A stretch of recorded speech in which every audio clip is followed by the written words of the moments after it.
The Easter Island giant heads are so popular that they even have their own emoji. Their true meaning has been a mystery for hundreds of years. But it looks like we at least know how they were built and transported to their permanent location.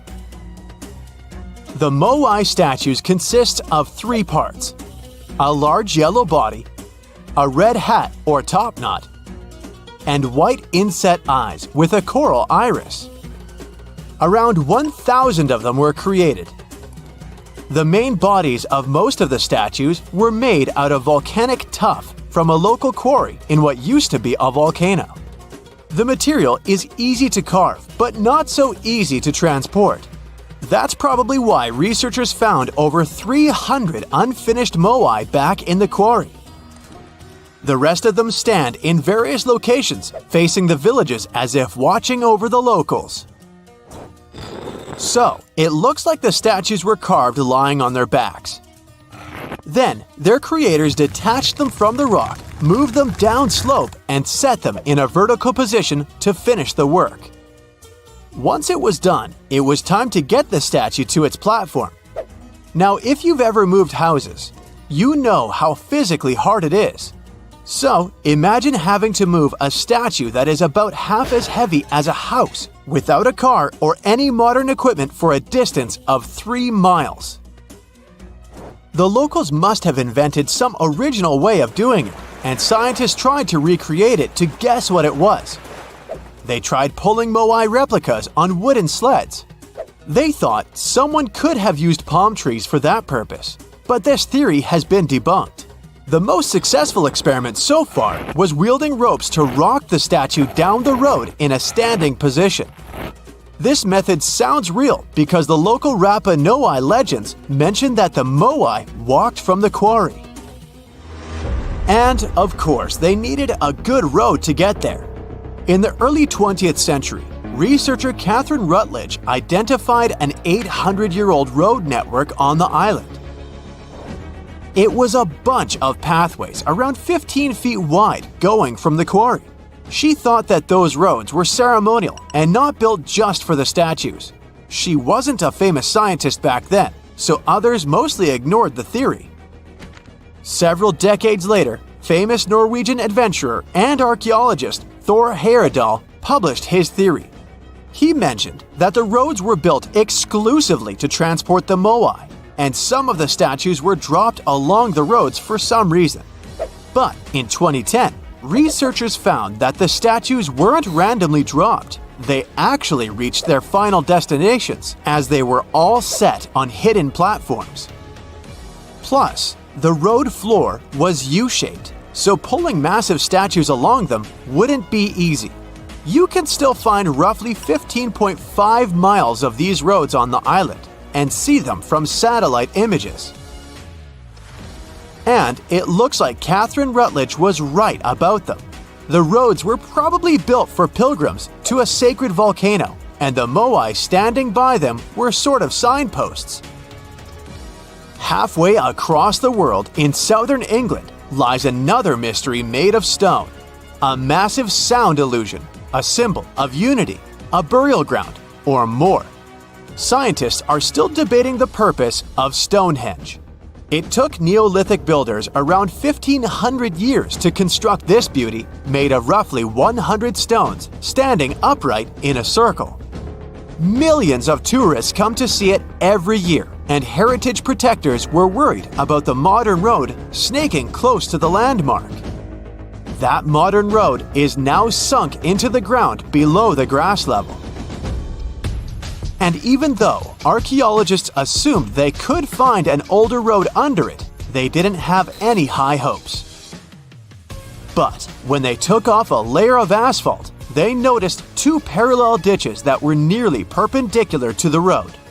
The ditches connected the shortened sections of the avenue. That's what the archaeologists call the ancient pathway leading up to Stonehenge. It proves that the ancient people used to visit the monument for their purposes, and probably some ceremonies. Another interesting find during a dry summer was 3 dry patch marks within the stone circle. It looks like they were left there by 3 massive boulders. So Stonehenge could have been a full circle once. In 2021, archaeologists found a Roman road submerged in the Venetian lagoon. The fact that it runs there on the bottom for nearly 4,000 feet is proof that the Romans were here before sea levels rose and flooded the area. It supports the theory that there was an important settlement here centuries before Venice was founded at the spot in the 5th century CE. The ancient Romans were great at many things, and one of them was building roads. And it looks like they weren't afraid to work on the trickiest terrain. Scans have shown that the ancient road was built right on the beach, and it requires some serious skills. Imagine a village from over 1,000 years ago frozen in time. There's still half-eaten food on the tables and personal things left in a rush. It's all preserved so well because it's covered by volcanic ash. Researchers found this village in 2011 in modern-day El Salvador. They believe there was a mass celebration in a Maya village called Seren over 1,400 years ago. The whole village was there, preparing the main temple for a ritual when a nearby volcano erupted. The 200-plus residents had no time to rush back to their homes. To save their lives, they had to flee the plaza and run south on a raised road called Sakbe. They managed to escape from the plumes of volcanic ash. In addition to being a superhero and saving all the people, the road had another cool feature. All Sakbe roads had an outer layer of stones. But this one was made of ash. Ironic, isn't it? It proves that the Maya people didn't only use stones to build their roads. Archaeologists discovered several coins in Jerusalem when they were excavating an old street.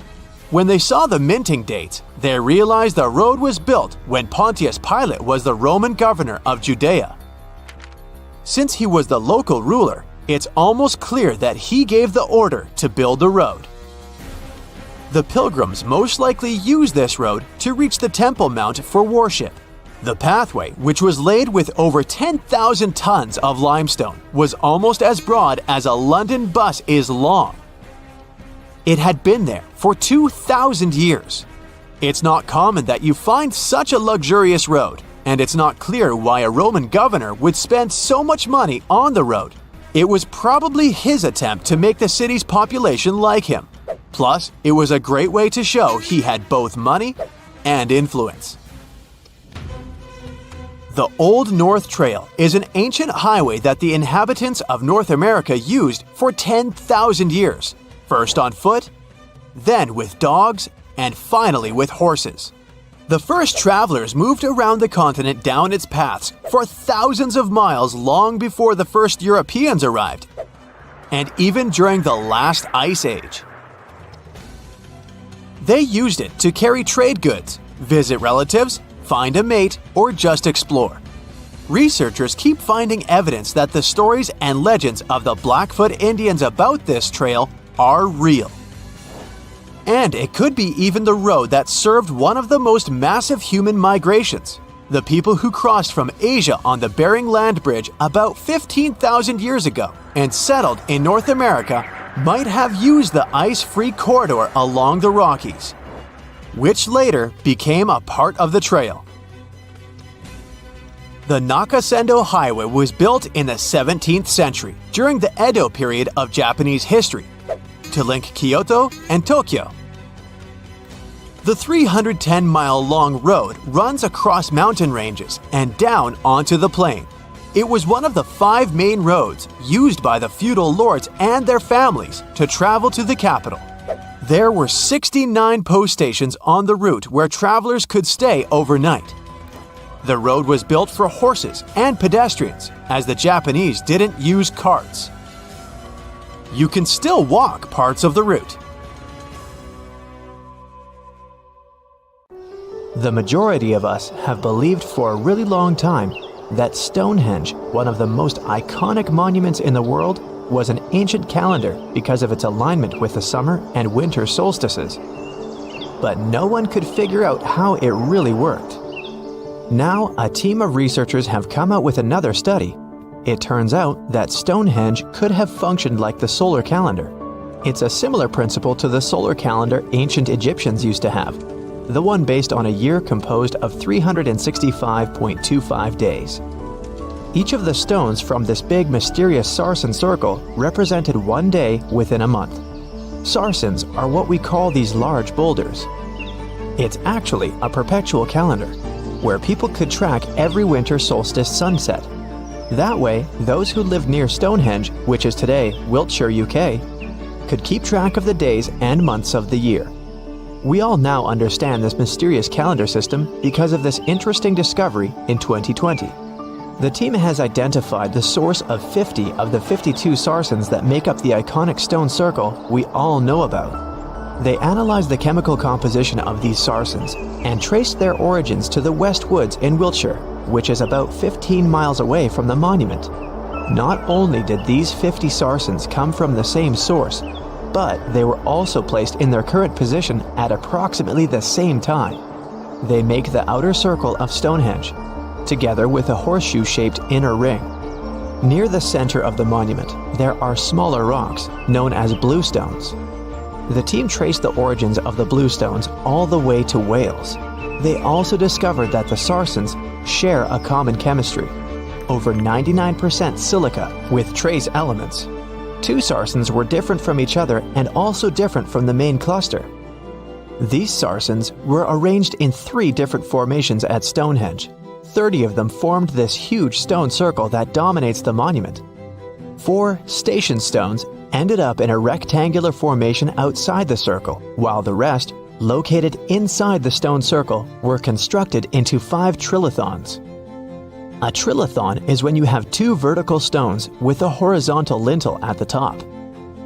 30, 5, and 4 are pretty interesting numbers in the context of this calendar system. The 30 uprights that are spread around the main sarsen ring could represent days of the month. If you multiply that by 12, you get 360. Add on 5 more, those from the central trilithons, and the result is 365. And to really adjust the calendar to match a solar year, you need to add 1 extra leap day for every 4 years, right? The team believes the ancient people used the 4 station stones to keep track of this part. So, in this system, they paired the summer and winter solstice every year with the same pair of stones. Ancient people started building Stonehenge about 5,000 years ago, and it took more than 1,000 years to finish the work. But the Stonehenge you see today is not the complete, original version from the beginning. People have broken and taken away many of its old bluestones and sarsens. The entire structure also changed over time since there were generations and generations, 180 of them to be precise, that passed since the beginning of Stonehenge, who would participate in the building and rebuilding of it. People created Stonehenge in 4 stages. They first built a circular enclosure that stretched over 330 feet, 100 meters, in diameter and went around 56 pits. A high bank flanks the ditch of the enclosure, while there's a low bank on the outside. Some theories even say that this part was some form of a communal cemetery. Later, in the second stage, builders added a horseshoe of sarsen trilithons. In the third stage, they constructed a ceremonial avenue that was nearly 2 miles long. It possibly traced the path of the bluestones. People moved from the Aubrey holes to the Q&R holes, a double arc that these bluestones have been arranged into. At this stage, builders also reorganized the entrance stones and recut the main enclosure ditch. During the fourth stage, the stones were broken and builders etched carvings into the sarsens.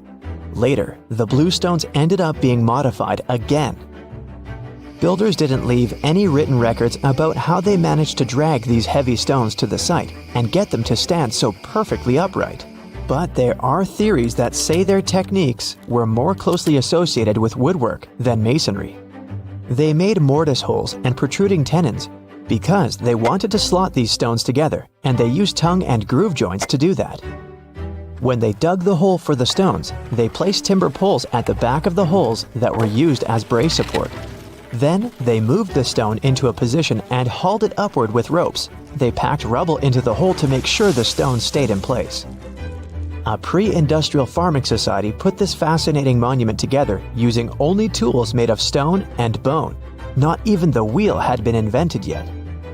This unusual formation is also known as ringing rocks. The stones you can see at Stonehenge have some pretty odd acoustic properties.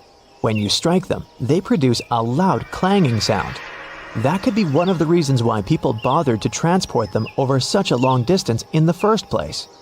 In some ancient cultures, people believed that these rocks contained healing powers. It's a really popular location that attracts over 1 million visitors a year. When it first opened to the public, visitors were allowed to walk among the stones. They could even climb on them, as there weren't any restrictions. Until the 19th century, visitors would regularly chip off pieces of the rock to take them home as souvenirs. They would also engrave their initials into the stones. They camped within the circle and dug fire pits, not realizing that the digging pits could seriously undermine the stability of the entire monument. Over time, visitors have encountered more and more restrictions until the monument was finally roped off in 1997 because of the serious erosion of the stones. That means if you want to visit, you can only view it from a distance unless you want to pay extra for the stone circle experience, which can be arranged outside of normal visiting hours. Stonehenge originally had 2 entrances that led into the enclosure.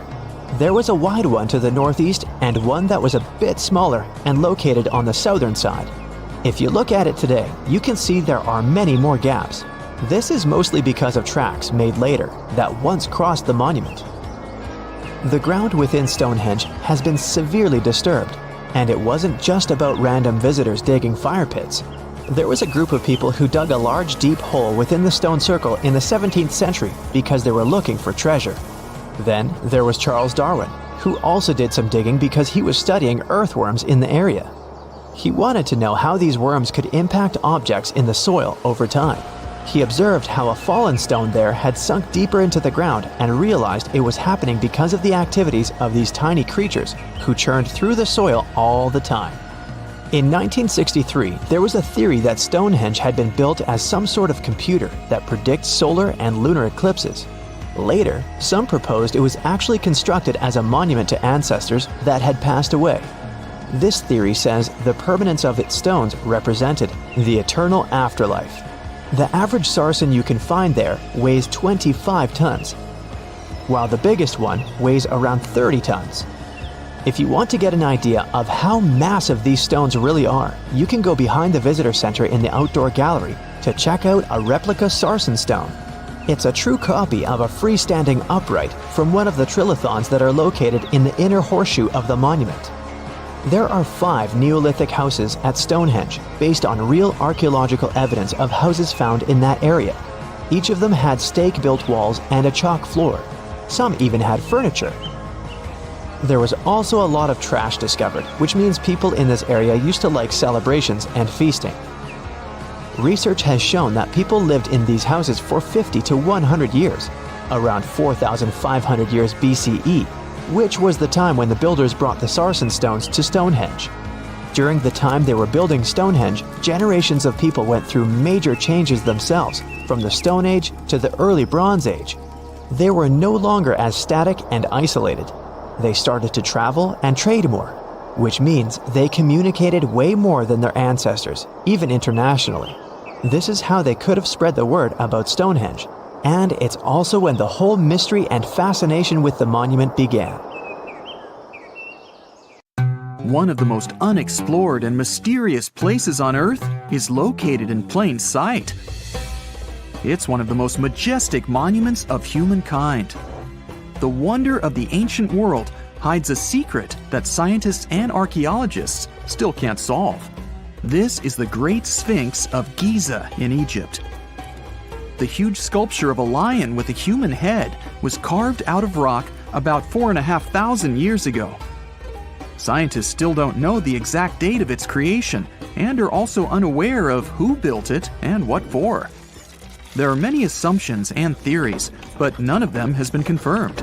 Most people have seen this majestic sculpture either in photographs or in reality. but almost no one knows what's hidden underneath it. The statue of the Sphinx was carved from a single piece of limestone. It was painted. The remains of color pigment on the surface prove this. In the distant past, the Sphinx looked much brighter and more colorful than what we see now. But even after thousands of years, its greatness hasn't diminished. And by the way, Sphinx is not the real name. It was invented by the Greeks about 100 years or more after its creation. Initially, the Egyptians called the statue Hor-em-Akhet. There are many legends and theories saying the Sphinx is there for a reason. It's like a watchdog that guards the tomb of the pharaoh and the secrets of ancient Egypt. These legends become more plausible when archaeologists discovered hidden entrances at the feet of the Sphinx. They believe that these secret passages are the beginning of the tunnels leading to the halls with treasures. You can find a lot of stories on the internet that claim the Sphinx hides the Hall of Records, a repository filled with ancient and secret knowledge. One of the main artifacts of this repository is supposed to be the records of the ancient mythical state of Atlantis. According to legends, the entire library from this city was moved under the Sphinx. The entrance to this library must be located next to the Sphinx's right paw. Many archaeologists tried to find this entrance, but came away empty-handed. Also, there are many images with detailed diagrams of the underground city that consists of a network of tunnels and chambers under the Sphinx. Someone says there are structures as tall as 12-story buildings hiding underground, but there's no evidence of this. Archaeologists, even after millennia, continue to explore the mysterious sculpture. At the same time, many Egyptians don't want to learn more about the Sphinx. They're terrified of awakening something supernatural. In 1998, scientists discovered tunnels leading to empty caves under the Sphinx. They found evidence of earlier excavations there. It's quite possible that someone managed to find the treasures and take them away. Some people believe Egyptians found some kind of artifact under the Sphinx that has the power of unknown advanced technologies. The artifact is so powerful that it can change the course of history. Of course, most theories are just fairy tales of conspiracy fans, but it's a confirmed fact that the Sphinx hides a system of caves and rooms. There are so many rumors surrounding the Sphinx that it's impossible to understand what's true and what's false. In any case, it's difficult and dangerous to study the sculpture because active excavations can destroy it. And then the entrance to the underground rooms can get blocked by rocks and lost forever. Also, further exploration requires a lot of money, and financing is not always easy to find. But the main reason? It's too risky. There's no guarantee that people will be able to get out of the underground labyrinths. For these reasons, scientists and archaeologists have been exploring this majestic structure for so long. Another famous architectural monument with a secret is Mount Rushmore in South Dakota. Everyone admires the images of the US presidents' faces carved into the rock, but few people know that there's a secret room hidden behind the head of Abraham Lincoln. The architect of Mount Rushmore wanted to carve slabs on the rock with the record of the main stages of the country's history. But his plan was too complicated to carry out. Then he was offered to implement it on a much smaller scale, to build a secret room inside the mountain. The idea was to save this knowledge so that future generations will always remember the history of their country. Unfortunately, the architect didn't have time to finish his work. The construction stopped for several decades. But in the late 90s, the project was resumed. Porcelain enamel panels depicting the history of the US were placed in the room. It's possible that these plates will be stored there forever. But people can't see them, at least for now. The room is inaccessible to tourists as it's too difficult to get inside. Another secret room is located in the Empire State Building. More precisely, it's not even a room, but a place where you can take cool photos. almost all tourists gather on the observation deck of the 86th floor to enjoy a stunning view of Manhattan. But there's another deck with panoramic windows on the 102nd floor. There are way fewer people there because almost no one knows about that place. Fortunately, access to this deck is open to everyone. You probably won't have to wait in line for a long time to take a photo. You'll feel special because you're in such a secret place where there are almost no people. But the coolest place is even higher, on the 103rd floor. This is a spacious observation deck where celebrities get their photographs taken. It's not a public place, but if you know the right people, you can get there. There are almost no security measures on the site. Only a low ledge between you and an abyss. That's why crowds of people are forbidden from coming here.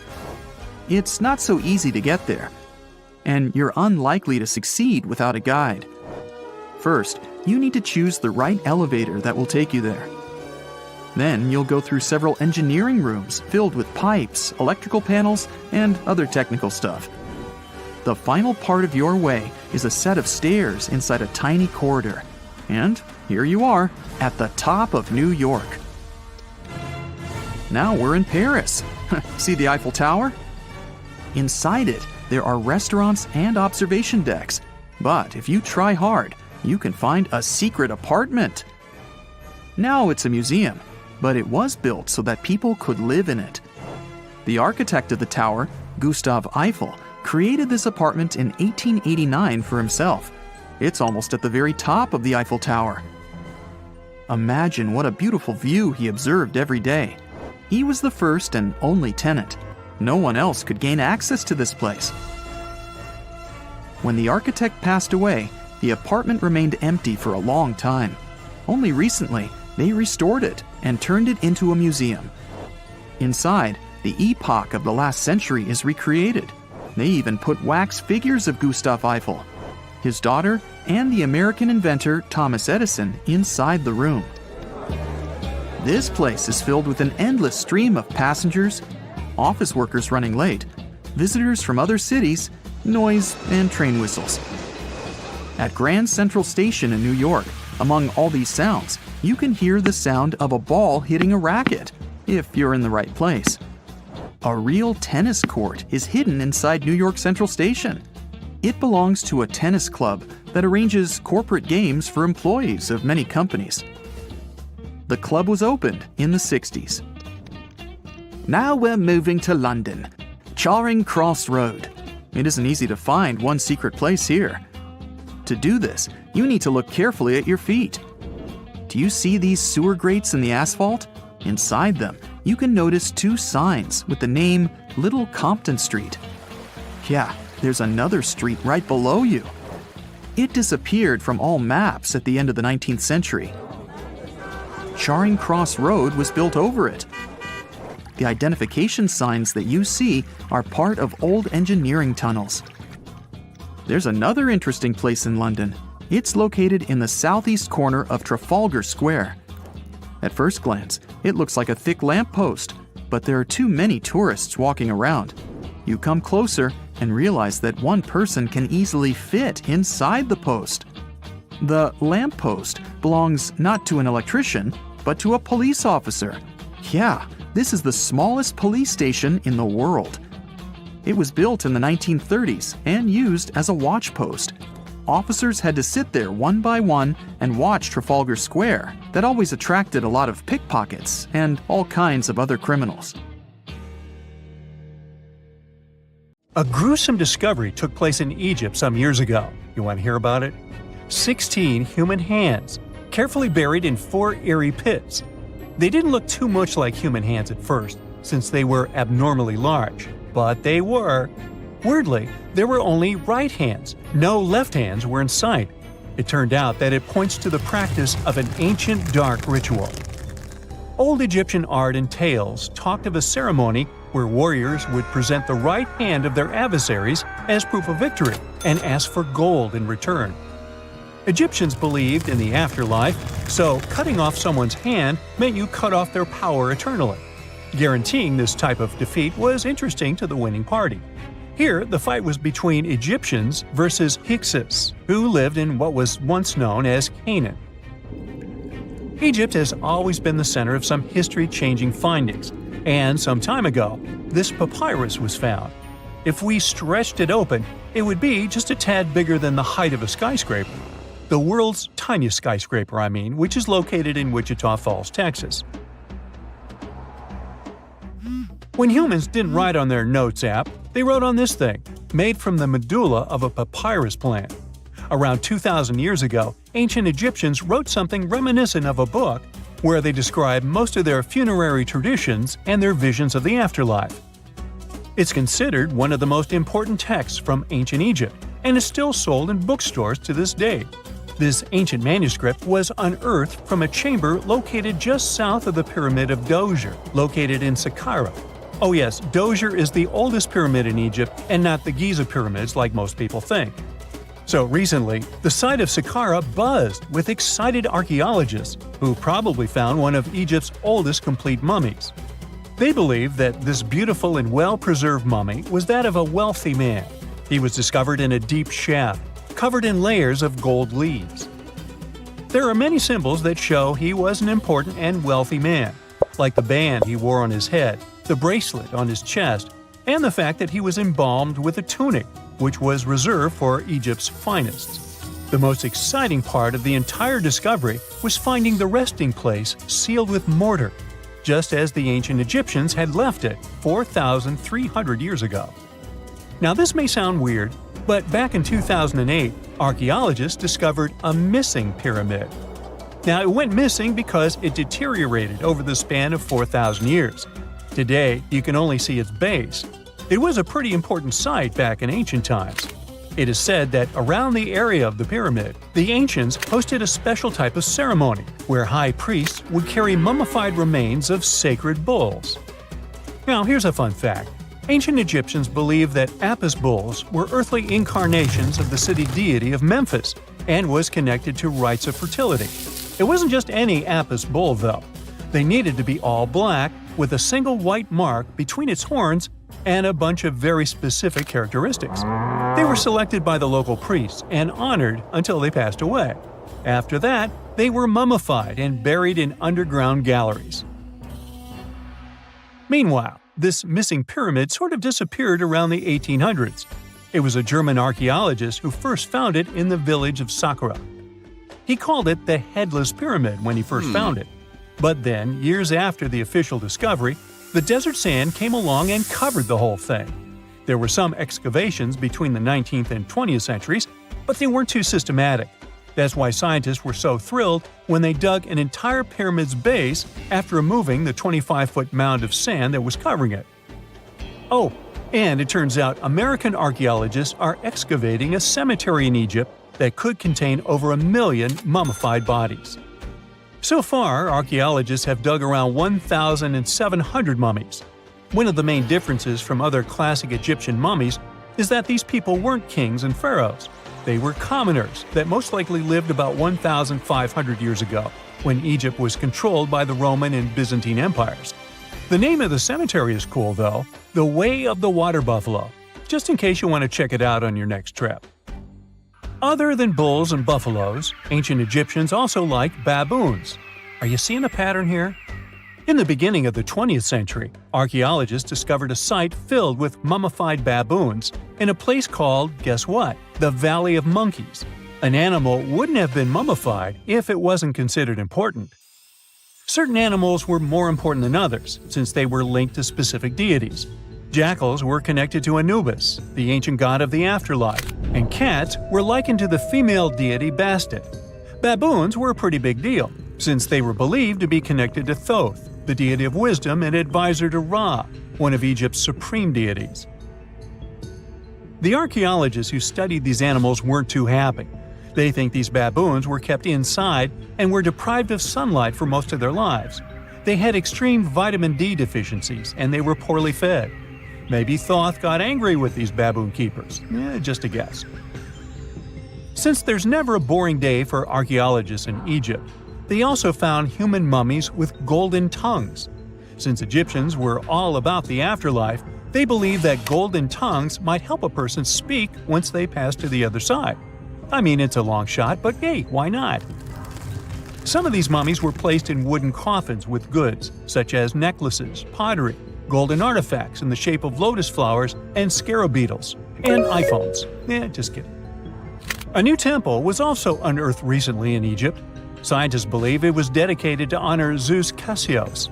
That deity would be a cross between Zeus, the almighty Greek deity of the sky, and Mount Cassios. While digging around the Sinai Peninsula in Egypt, archaeologists spotted 2 pink granite columns poking out of the ground, and bingo. They believe these columns represented the temple's front gate and collapsed during an earthquake many years ago. And speaking of deities, there weren't only super serious deities. Recently, scientists unearthed a golden ring in a city south of Cairo. No, Frodo, it's not magical. It was a normal gold ring, but it had the depiction of the deity of fun, officially named Bes. This deity is often described in sacred texts as a happy chubby dwarf.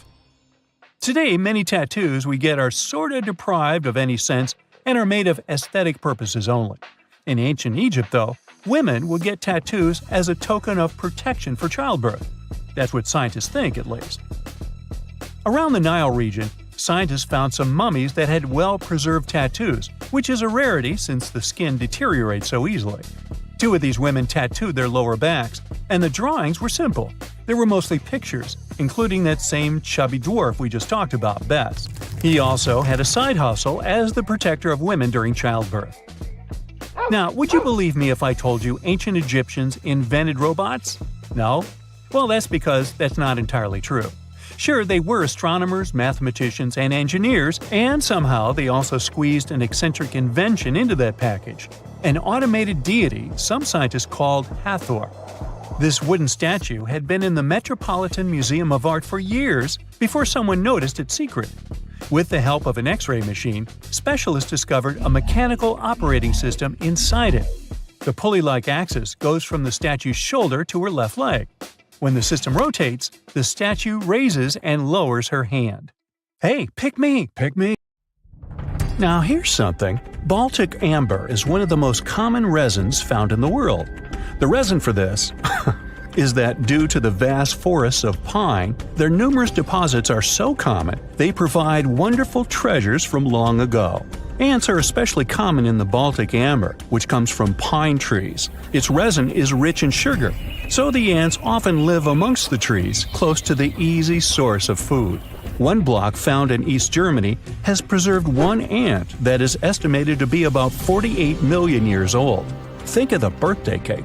But what makes this find interesting is another animal inside the amber. It's a mite, notorious hunters in the insect world, capable of traveling at great speed. These guys quickly latch onto their hosts, sucking them dry. They're also capable of destroying entire hives in one go. And within this piece of amber, the amber provides a display of their final struggle. In Southeast Asia, feathers belonging to something unique have been found from 80 million years ago. They were captured in resin during the Cretaceous period, a peak time for dinosaurs. The many feathers inside are from the coelurosaur. It looks like a dinosaur, but this animal is more related to birds. Other feathers like this have been found in resin. They belong to avian and other non-flying dinosaurs. The discoveries have helped reimagine what dinosaurs actually look like. Still, dinosaurs may have had feathers instead of being completely bald. Of course, for most of them, the feathers weren't used for flying, but they helped the dinos stay warm. However, the feathers weren't all that was found, and a part of the coelurosaur's tail is also preserved. Still, it's so small and ancient that its DNA hasn't survived to map their entire genome. The enclosed tail is also very delicate, and it can't be removed from its protective amber shell. But although these findings can only be observed, they've still provided a great insight in the evolution of birds. But how does amber preserve things so effectively, even at the initial stages? The trees produce the resin to protect any small gaps in the bark against feeding insects. Its antiseptic nature and lack of water content ensures it doesn't degrade for a long time. This also makes it more resilient as it petrifies over long periods, eventually becoming a fossil. Some of the oldest amber ever found was from the Triassic period, showing how long it can last. The pieces from Italy are about 230 million years old. And inside one of these ancient droplets holds the oldest arthropod ever recorded. This mite found inside has provided a broader understanding to their evolution.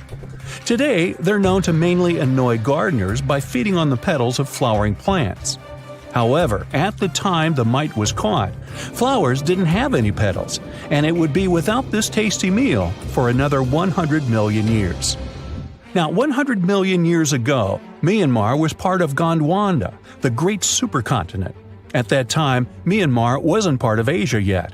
But it was still lush with a great forest, which contained many species of lizards that lived amongst the undergrowth, hiding away from dinosaurs. Many of them have been stored within amber. This fact helped discover ancestors of geckos and chameleons. By using CT scans, scientists have analyzed them, providing a glimpse into the formation of their scales, teeth, feet, and claws. It also provided an understanding of how these archaic creatures once appeared. Although mostly pieces of lizards, by using modern technology, the scientists have been able to create 3D images of the lizard. These images can reveal how those guys appeared in their full form. The images show that they still retain some of their exact features to this day, like the chameleon's sticky pads used for climbing. A salamander fossil from around 20 million years ago is one of the most intact specimens ever found in amber. Details of its final moments show that it had been attacked before getting stuck in the resin. However, what's confusing about this find from the Miocene era is that the amber was found in the Caribbean, but it came from a tree that's closer related to those from East Africa. The lizard also has ancestry from the same area. Finds like this have opened a whole new understanding about how these small lizards migrated. It's expected that they would have ridden fallen logs, which took them across the seas to new homelands, not only to the Caribbean, but to all continents except for Antarctica. Nobody goes there, it's too cold. In the Dominican Republic, you can find some of the rarest of all ambers. This Dominican amber came from neotropical forests from around 20 million years ago. Many of the trees that made the resin are now extinct. The amber is almost completely see-through and can come in an array of beautiful colors. The most common colors are red, yellow, and even blue, and are easily mistaken for gemstones. One was found with a flea caught in it, dating to when the forest was at its peak and the mammalian variety thrived. Fleas were likely common at the time, and this flea in particular had recently fed on a mammal before getting stuck. However, something more intriguing was found within the flea. While scientists checked what mammal DNA was within the flea, they found that it was carrying an ancient bacterial blight. These blights have been constant throughout Earth's history, dramatically decreasing populations of animals and plants. This now extinct blight in the amber helped scientists determine how much the bacteria have evolved and how it spread. Now, most remnants of insects inside amber aren't much more than the exoskeleton bodies. But with some found in Myanmar, they were so well preserved that even the color of the insects is still intact. Colors in nature appear in 3 different ways. The first is bioluminescence, that's produced by a chemical reaction within a living organism. The second is about pigments, where the color appears in an animal or a plant tissue. The third is called structural coloration, and the production of colors here is explained by microscopic surfaces fine enough to react with the light. The rare insects in amber were found in the form of structural coloration, but only at specific wavelengths. It all explains the very intense colors rarely found. 99 million years later, these bugs can still show their vibrant colors – blue, purple, and green. Some of them appear so different in color and shape that they almost look like they're from another world. Which of course they are, a very old one. Ants have been around for about 168 million years, based on fossil evidence provided. They're well known for their social hierarchies and their hive mind system. They've dominated almost every corner of the insect world, but when these social capabilities came about have been difficult to determine. Yet, recently, amber dated from 100 million years ago has shed some light into their evolution. Several amber pieces have preserved various ant types, including the worker ants, guardian or soldier ants, and even a queen ant. Before these pieces were found, it was estimated their social nature occurred millions of years later. A piece of amber dated 100 million years ago helped shed light on the evolution of birds. A perfectly preserved bird that hatched preserved in amber was already equipped with its flight feathers. With the earlier physical abilities, they would be capable of moving around the nest by themselves at a very young age, and it's expected they could search for their own food almost immediately. But as birds continue to evolve and spend more time in the skies, their brain developed larger for their cognitive abilities. After hatching, their early development was then more focused on the brain, and the chicks slowly became more reliant on their parents over time. In Spain, a massive treasure trove of amber and other fossils has been found. Inside, there were remnants of an entire ecosystem that existed 110 million years ago. A bunch of individual fossils were found. The vast collection includes many types of insects, mollusks, arachnids, plants, 50 different dinosaur bone fragments, feathers, and hair from mammals, and a McDonald's burger wrapper. Nah, just kidding. With the abundance of findings, it's helped researchers understand the ancient terrestrial ecosystem that once existed. With loads of specific details of the environment, they've reconstructed the swamp. This way, it's now possible to experience what it was like in the world of dinosaurs. On October 30th, 1759, the inhabitants of the Middle East were jolted awake by an earthquake. Cracks appeared in the walls of their homes, roofs began to crumble. People ran out of their homes and gathered in open areas. But because of strong shocks, they kept losing their footing and falling. A month later, there was another earthquake, but it turned out to be even stronger. Trees broke, houses collapsed, deep cracks appeared in the ground.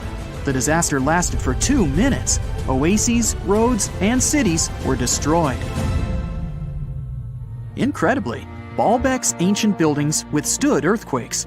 Some historians state that this majestic and mysterious place was built during the Roman Empire, but many researchers disagree.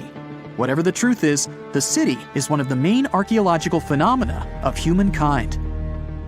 The most amazing building of Baalbek is the Temple of Jupiter. The inhabitants of the Roman Empire believed that Jupiter held power over lightning and thunder. The building looked like a platform with 54 columns. A massive roof rested on these columns. Today, you can only see 6 70-foot-high columns. Each of them consists of 3 sections and resembles a pencil. The cores of these pencils were made of lead. This made the columns exceptionally strong. Each of these pieces of stone weighed an incredible 80 tons. That's the weight of 35 Ford Explorer SUVs. Look, this is the largest block in the Great Pyramid of Giza. But compared to the blocks from Baalbek, it doesn't even look that impressive. The foundation under the Temple of Jupiter was preserved. That's how specialists figured out it consisted of about 25 monolithic stones, weighing 450 tons each. It means that the blocks from Baalbek weigh almost 4 times more than the blocks from Egypt. There are 3 more enormous limestone blocks in the foundation. They weigh 800 tons each. This is more than twice the weight of a Boeing 747 plane. Ancient builders must have had a hard time carving such giants from a piece of stone. And after that, they also had to pull them to the construction site and lift them to a significant height. Repeating these logistics would probably turn out to be a nightmare for present-day builders. To do this amount of work, they would need modern equipment. But Baalbek's constructors didn't have trucks, cranes with circular saws, or electricity. How did the builders of the past manage to do this? Scientists have a theory that includes ropes, winches, and lever systems. Naturally, the engineers of the past made all the gadgets from wood. Around 3,000 feet away from the ruins of the temple complex, there's a quarry. Archaeologists suppose that's where the stones for the construction were cut. They found a block of limestone there. It seemed to be too large even for this incredible place. The monolith got called the Stone of the South. It was 65 feet long and 13 feet wide. The ancient builders didn't have time to completely separate it from its mother rock. A group of scientists from Austria estimated that this piece of limestone weighed more than 1,000 tons. That's like 3 Boeing aircraft. or 160 African elephants. There was another surprise awaiting the archaeologists near the Stone of the South. It was the second monolith that weighed more than 1,200 tons. But the ancient builders didn't stop at that. They continued to work. In 2014, in the same quarry, German archaeologists unearthed a block that weighed 1,650 tons. No one has figured out yet why people of the past needed a piece of stone that weighed as much as 125 school buses. It's also unclear how they were going to move this giant and why they didn't finish the job. In any case, this third monolith is the largest processed piece of stone in human history. There are more questions than answers. Some researchers believe that people of the past had high-tech equipment. Others don't think so, but are eager to understand how the builders managed to move those stones. There's a huge number of ancient buildings and artifacts on the planet. Lots of them make researchers scratch their heads. Near the Pyramid of Djoser in Egypt, archaeologists have found a network of tunnels. This place is called Serapeum. It contains 24 sarcophagi weighing from 70 to 100 tons. The giant boxes are carved from a single piece of granite and covered with heavy lids. The sarcophagi are perfectly symmetrical. To the touch, their walls are as smooth as glass. Even with the current level of technology, this is very difficult to do. But the ancient Egyptians managed this feat. The Lycurgus cup is a priceless artifact and example of ancient nanotechnology. It's made of glass that can change its color. If you put a source of light in front of the cup, it turns green. If the light is behind the goblet, it becomes deep red. In this case, the figure of Greek king Lycurgus turns pale purple. Scientists understood how this color change worked only at the end of the 20th century. Through microscopes, they saw nanoparticles of silver, gold, and copper. They had been added to the glass matrix. Thanks to this, you can observe a color change called dichroism. Interestingly, the gold and silver were grounded into a fine dust. It's almost impossible to do this by accident. Most likely, the ancient experts knew for sure what they were doing. Bolivia has a curious place called Puma Punku. It looks as if an ancient giant played there with an enormous construction set. And after the game, they forgot to put the pieces back into the box. But there are no giants, and the huge stone blocks were carved by ancient builders over 1,500 years ago. Some of the rocks weigh 100 tons. The blocks were brought to an altitude of almost 13,000 feet above sea level from the quarry 60 miles away from the construction site. There's no forest in that area. This means the builders couldn't use trees to make wooden rollers. The monument belongs to the Inca civilization. Scientists are sure they didn't know anything about wheels. In 1992, the inhabitants of a Chinese village decided to drain a pond. Their ancestors had been using it to wash clothes and catch fish for hundreds of years. They kept pumping the water out for 17 days. At the bottom of the reservoir, they made an unexpected discovery. The villagers saw an entrance to a cave going down to a depth of 100 feet. The incredible find was named the Longyu Caves. Unknown builders carved out 320,000 square feet of galleries. There are separate rooms, bridges, pools, and columns that support the ceiling. The walls of the cave are covered with strange carved lines and patterns. Scientists haven't found any information about who built the caves and why they did it. The construction technology also remains a mystery. Antonio Stradivari lived in Italy in the 18th century. He created musical instruments. More than 600 of his works have survived to this day. 500 of them are violins. One of the instruments was sold at auction for $16 million. The violins made by this master sound clear and deep. Researchers can't understand why Stradivarius instruments produce such unique sounds. Perhaps it's all about the varnish the master used to cover the violins. The answer may also lie in the wood the instruments are made of. In those days, Europe had a cold climate. Because of this, the wood became denser, and the instruments made of it sounded especially pleasing to the ear. In the Indian city of Delhi, there's a 23-foot-high pole. It weighs 6.5 tons and is made of 98% wrought iron. The 1,600-year-old pillar has no signs of rust or decay. Scientists believe that the monument is so well preserved thanks to the dry weather and the chemical composition of the metal. It might be resistant to corrosion. And still, researchers don't know how the blacksmiths managed to make an iron pillar that's not afraid of rust. It seems like a tough feat, even for modern metallurgists. The Al-Nasla rock is divided into two parts by a perfectly straight slit. Each boulder stands on a small pedestal. Some people believe this is the evidence of ancient laser technology. But geologists think the split happened due to the ground shifting or natural vibrations that occurred under the rock. This process led to the appearance of the crack. It had been deepening for thousands of years, and gradually, the natural monument took the form you can see today. Have you heard of Göbekli Tepe? It's an ancient site in Turkey that literally made historians rewrite history books. Over 11,000 years ago, a group of prehistoric humans crafted an enigmatic masterpiece that's even older than Stonehenge.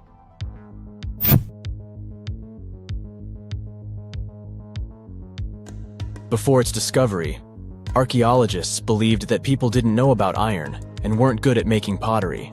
They were sure that settled life only emerged with the need for agriculture.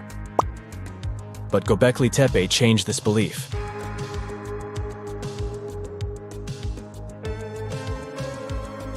The place has revealed that it was the temple that paved the way for a settled life, not agriculture.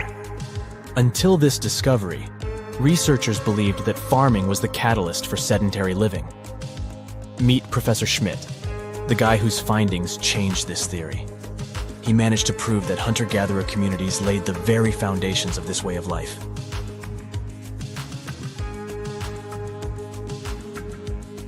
Back in the 1960s, other archaeologists visited the area, but they totally missed the mark.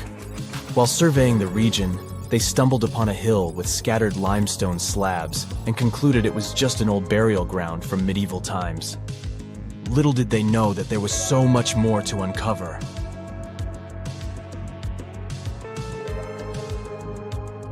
In 1994, Schmidt embarked on his own survey of prehistoric sites in the area. Surprise!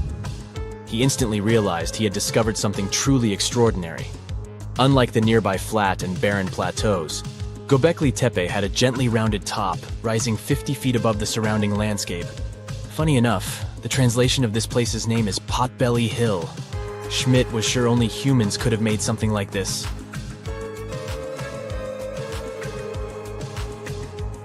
Those broken limestone pieces that were mistaken for gravestones turned out to be way more exciting. It was like stumbling upon a hidden treasure. The pieces took on a whole new meaning, and Schmidt with his team was about to dive into the secrets waiting beneath the surface. To their surprise, they found no traces of a settlement. No hearths for cooking, no houses, and none of those adorable clay figurines commonly found in nearby sites of similar age. However, they uncovered that those ancient people used tools like stone hammers. So, Schmidt and his team put their heads together and took a wild guess at the age of Göbekli Tepe's stone structures.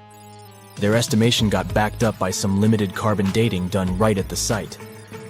The ancient vibes of this place were finally starting to make sense. It was like a puzzle slowly coming together.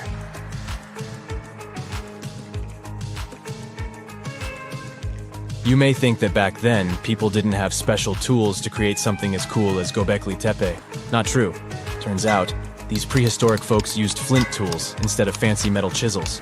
They were also skilled at chipping away softer limestone and crafting pillars right on the spot. Afterward, they carried the pillars a short distance to the summit and placed them upright. Once the stone rings were complete, they covered them with layers of dirt. Over time, they added new rings, and voila! You've got a cool hill to impress people in the future.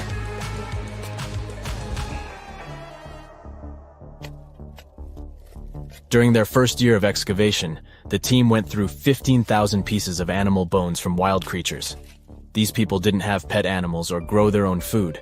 They hunted wild animals for their meals. But things were about to change because the place had everything they needed to start farming. Scientists say they had wild sheep and wild grains that could be domesticated. And guess what?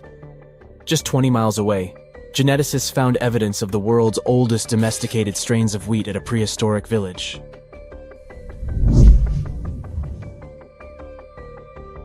These amazing findings have completely changed how we view civilization. In the past, experts believed that people needed to learn how to farm and settle in one place before they could build temples and develop complex societies. But guess what?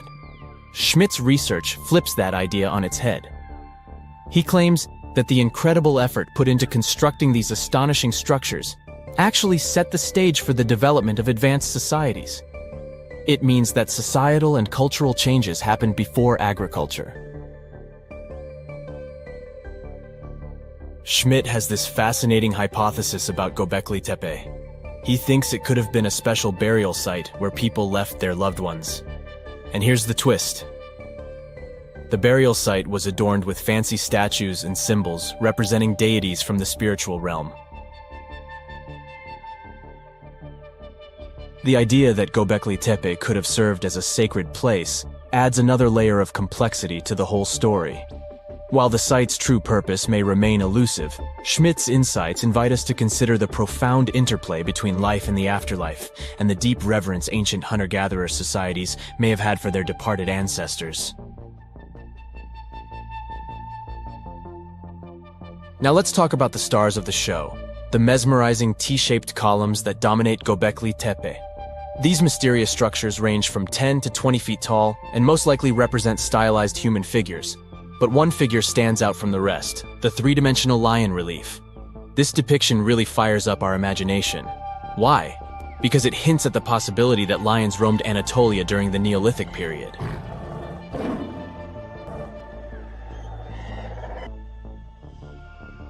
These standing stones are arranged in circles and placed in rectangular pits.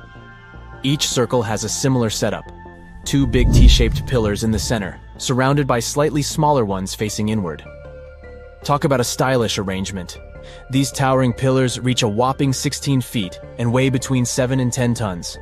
Some pillars are plain and simple, while others are like works of art with intricate carvings. Foxes, scorpions, and vultures come to life, crawling and twisting on the pillars' sides. But it's not just animals depicted on these stones. Some pillars have abstract shapes representing humans, and even small carvings of clothing items. Some of them even have belts. Now, there's one pillar that stands out from the rest like a rock star. This super old stone pillar suggests that a comet crashed into Earth. It happened during a chilly period that lasted about 1,000 years. Previous studies examining Greenland ice cores hinted at this comet theory, but now the carvings at Göbekli Tepe prove it right.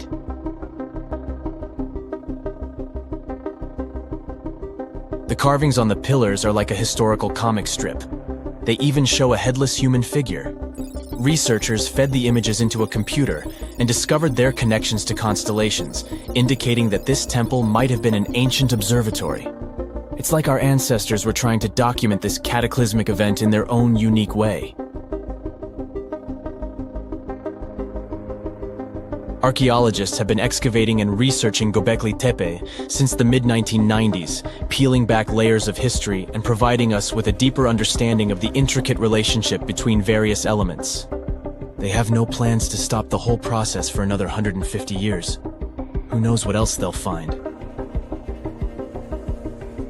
You see, Göbekli Tepe has been labeled purely as a ritual site with no signs of domestic activities. We were led to believe that the absence of water meant it couldn't support semi-sedentary communities. But scientists believe it's time to shake things up and approach Göbekli Tepe with fresh eyes. It's time to question what we believed before and use new evidence and different ways of thinking.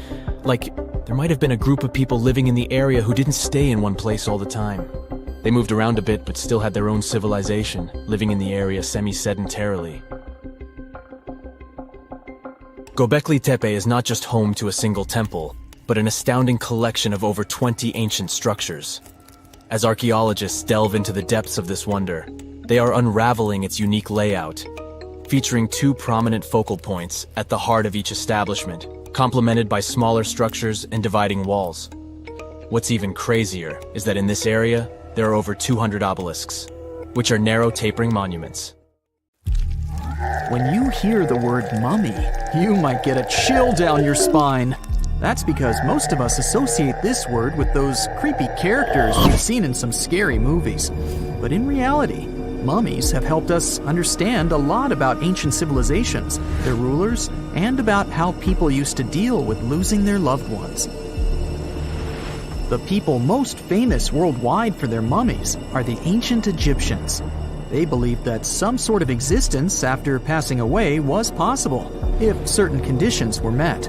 That's why they insisted on preserving the human body through the process of mummification and placing the mummy in a furnished tomb, kind of like giving it a fully functioning apartment of its own. Why did they believe in this? Well, because they were deeply connected to their natural environment for the most part.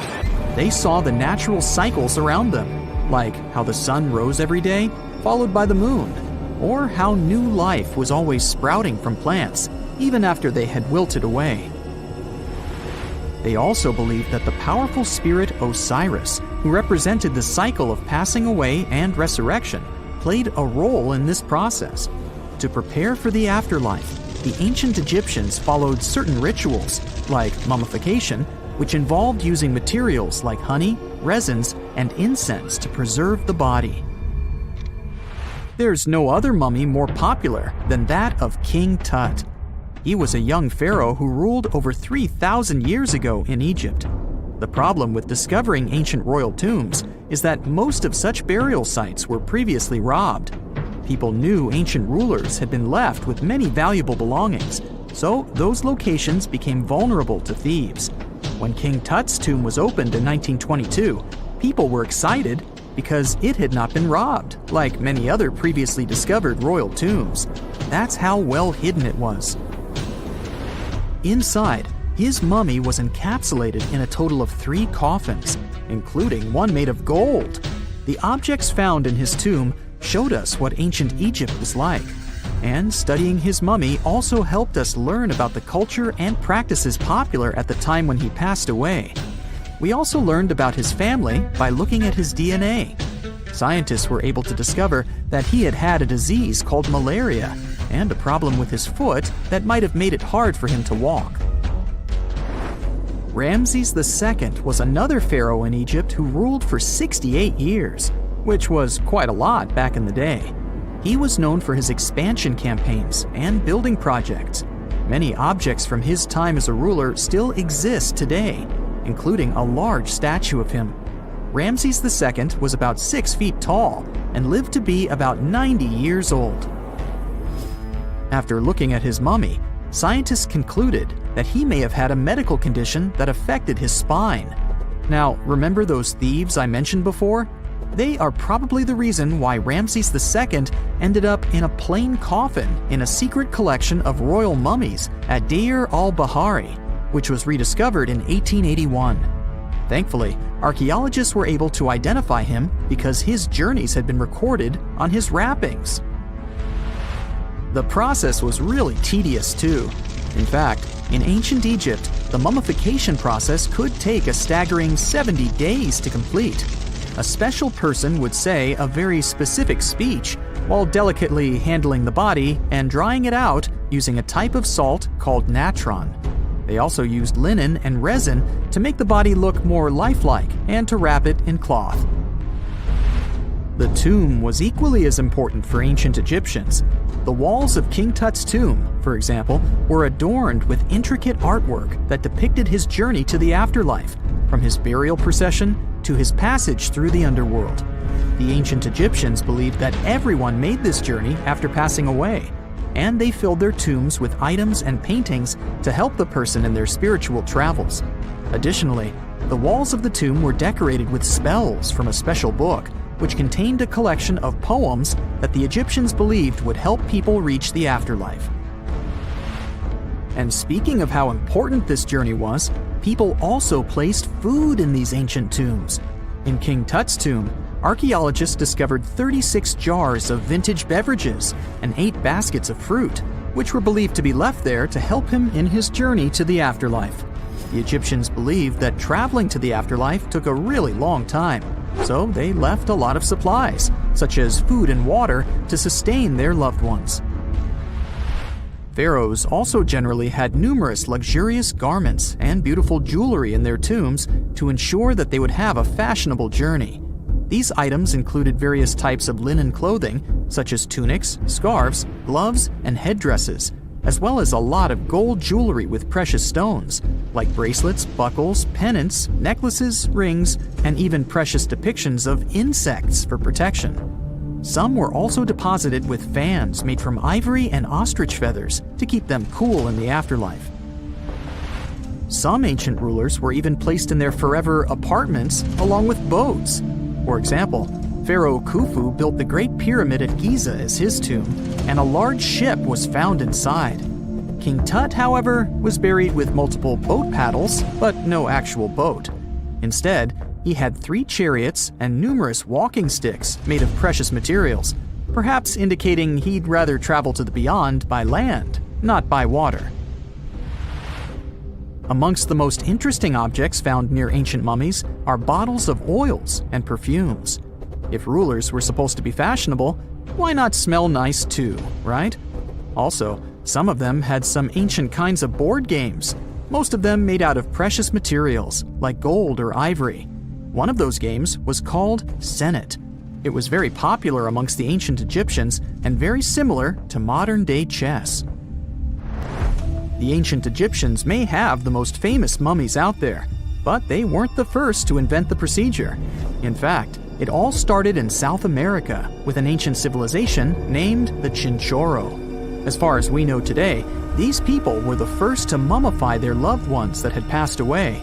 They did it somewhere around 2,000 years before the Egyptians started their own rituals.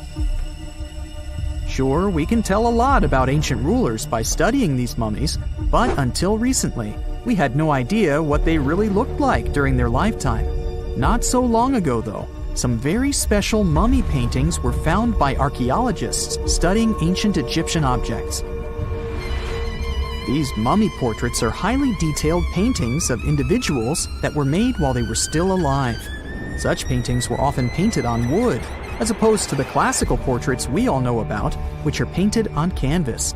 They are known for their realism and beauty, and have even been used by researchers to diagnose diseases by comparing them to the corresponding mummies. Some of these portraits also include depictions of jewelry, which was later found on the mummies. The recent discovery of these mummy portraits in Central Egypt is significant, as it marks the first time in over a century that such paintings have been found. Mummies appeared all around the world naturally, too. Mummification can occur without people intervening because of natural conditions, like extremely cold or hot environments, places with a lack of oxygen, or accidental exposure to chemicals that preserve the body. These conditions don't allow bacteria to grow, resulting in the body remaining more or less intact. Famous Otzi was one of these mummies. We know today he was a man who lived around 5,000 years ago in Europe. But upon his discovery in the Alps in 1991, Austrian authorities initially believed that he was a modern mountaineer because of how well preserved the body was. However, after the Iceman was removed from the glacier, it was determined that he was actually from the Copper Age. Listen to this. Neanderthal fiber technology. Nope, I'm not joking. The concept is real. In 2020, a team of scientists published a paper that redefined the way we saw our closest ancestors. A find in France changed archaeology forever, and it wasn't the first time something like this had happened. But let me start from the beginning. Neanderthals. For a long time, they fit the image of the typical cavemen. If you are now thinking of someone like Fred Flintstone, you wouldn't be much wrong. What was the reason behind this stereotype? When did we start believing that Neanderthals were not the brightest tools in the shed of evolution? In comes William King, a 19th century British geologist. He was the man who named the Neanderthals. Based on the bones King found, the scientist declared the species not intelligent, and this image stuck with the Neanderthals for centuries to come. But a piece of string, just a quarter of an inch long, changed everything. A small, dry river valley, Abri du Maras, was the place of the great find. Archaeologists unearthed a cord fragment next to a stone tool. Such twisted fibers could have been used for everything from making clothes to fishing nets. In prehistory, this was some advanced tech, and the Neanderthals seemed to have mastered it. Scientists already knew that these early humans made tar from birch bark, and that they produced shell beads. There's even evidence of Neanderthal art. They were definitely not primitive. The string section and similar finds are changing the way we perceive our ancestors. The world of archaeology is constantly changing. Take the pyramids in Egypt, for example. Turns out, they weren't really built by an army of people who the pharaoh made work until they passed out. Herodotus, the famous Greek historian, was the man who started the confusion. He claimed, in 500 BCE, that 100,000 men took part in the construction of the Great Pyramid in Giza. He made no mention of who they were and why they were building the pyramids. That's how the myth started. Huge stone slabs pulled by humans, driven by a foreman with a whip. But Egyptologists would beg to differ. Those are the scientists who study ancient Egypt's culture. Fairly recently, they uncovered a workers' village that told a different tale. Yes, there was evidence of hard work on the workers' bones, but the construction industry is demanding even today. It took almost 6 years for 12,000 workers to complete the world's tallest building, Burj Khalifa. Back in Egypt, 3 times more workers finished the Great Pyramid in around 2 decades. An impressive feat of ancient engineering, wouldn't you agree? Superiors looked well after the Egyptians who built the pyramids. Their diet was rich in protein. They had medical care and they got paid properly. In fact, they lived better than the non-working population. And they lived with their families near the construction site. Archaeologists know all this because they unearthed bakeries and dormitories with bread jars and other goodies. Looks like the pharaohs were okay employers after all, and the job market wasn't that terrible. They also kept detailed papyrus records of the build and hieroglyphs. You and I wouldn't stand a chance of reading these letters that resemble images. Egyptologists had the same problem. For over a millennium, no one had used this type of font. And it's not like there was an English ancient Egyptian dictionary you could open and find meanings of words. But all this changed in 1822. A couple of decades before, the French found a broken slab of black granite. The stone contained one text in 3 scripts: Ancient Greek, Egyptian hieroglyphs, and Demotic. The last one was also the Egyptian language, but in a simplified script. Scientists dated it back to 196 BCE. The content is a religious proclamation. A French philologist and Orientalist, Jean-François Champollion, was the first one to crack the code. You see, people haven't forgotten ancient Greek letters. The Frenchman successfully matched the Greek letters with the ones in the Egyptian script. And voila, we were finally able to read hieroglyphs. The name of the piece of granite that made it all possible was the Rosetta Stone. The importance of its discovery went beyond archaeology. The word Rosetta Stone even entered the English dictionary. It represents a discovery that helps people understand an enigma that has been puzzling them for a long time. There are similar games. A symbol is attached to a particular message. Then you have to decode the message by replacing the symbol with a corresponding letter. In a nutshell, this is what scientists did with the Rosetta Stone more than 2 centuries ago. Do you know what is the oldest deciphered language in Europe? It has an unattractive name, Linear B. The script belongs to the Mycenaean Greek language. It predates the ancient Greek alphabet by several centuries. You can easily guess which script it is descended from. Linear A. The people from Crete used Linear B more than 1,000 years ago. During the Late Bronze Age, the Greek civilization that used the script vanished. There was no one who could read Linear B, and more importantly, no one knew it existed in the first place. This was about to change during the first years of the 20th century. A British archaeologist by the name of Sir Arthur Evans excavated a vast palace complex at Knossos, Crete, Greece. This was the center of the Minoan culture that created the enigmatic script. The palace boasted some 1,300 rooms. They had colorful paintings of dolphins, griffins, and bulls. All of these captivated the archaeologists' imagination. But their biggest find was at first overlooked: thousands of slabs of baked clay. The fire that brought down the palace helped preserve the tablets. It was impossible to read the slabs, though. They were written in an unknown language. The scientific community had to wait for another half a century before Michael Ventris cracked the code. He was an English architect and cryptographer. Ventris studied Greek and Latin. While attending the famous archaeologist's lecture, the young man decided to solve the puzzle of Linear B once and for all.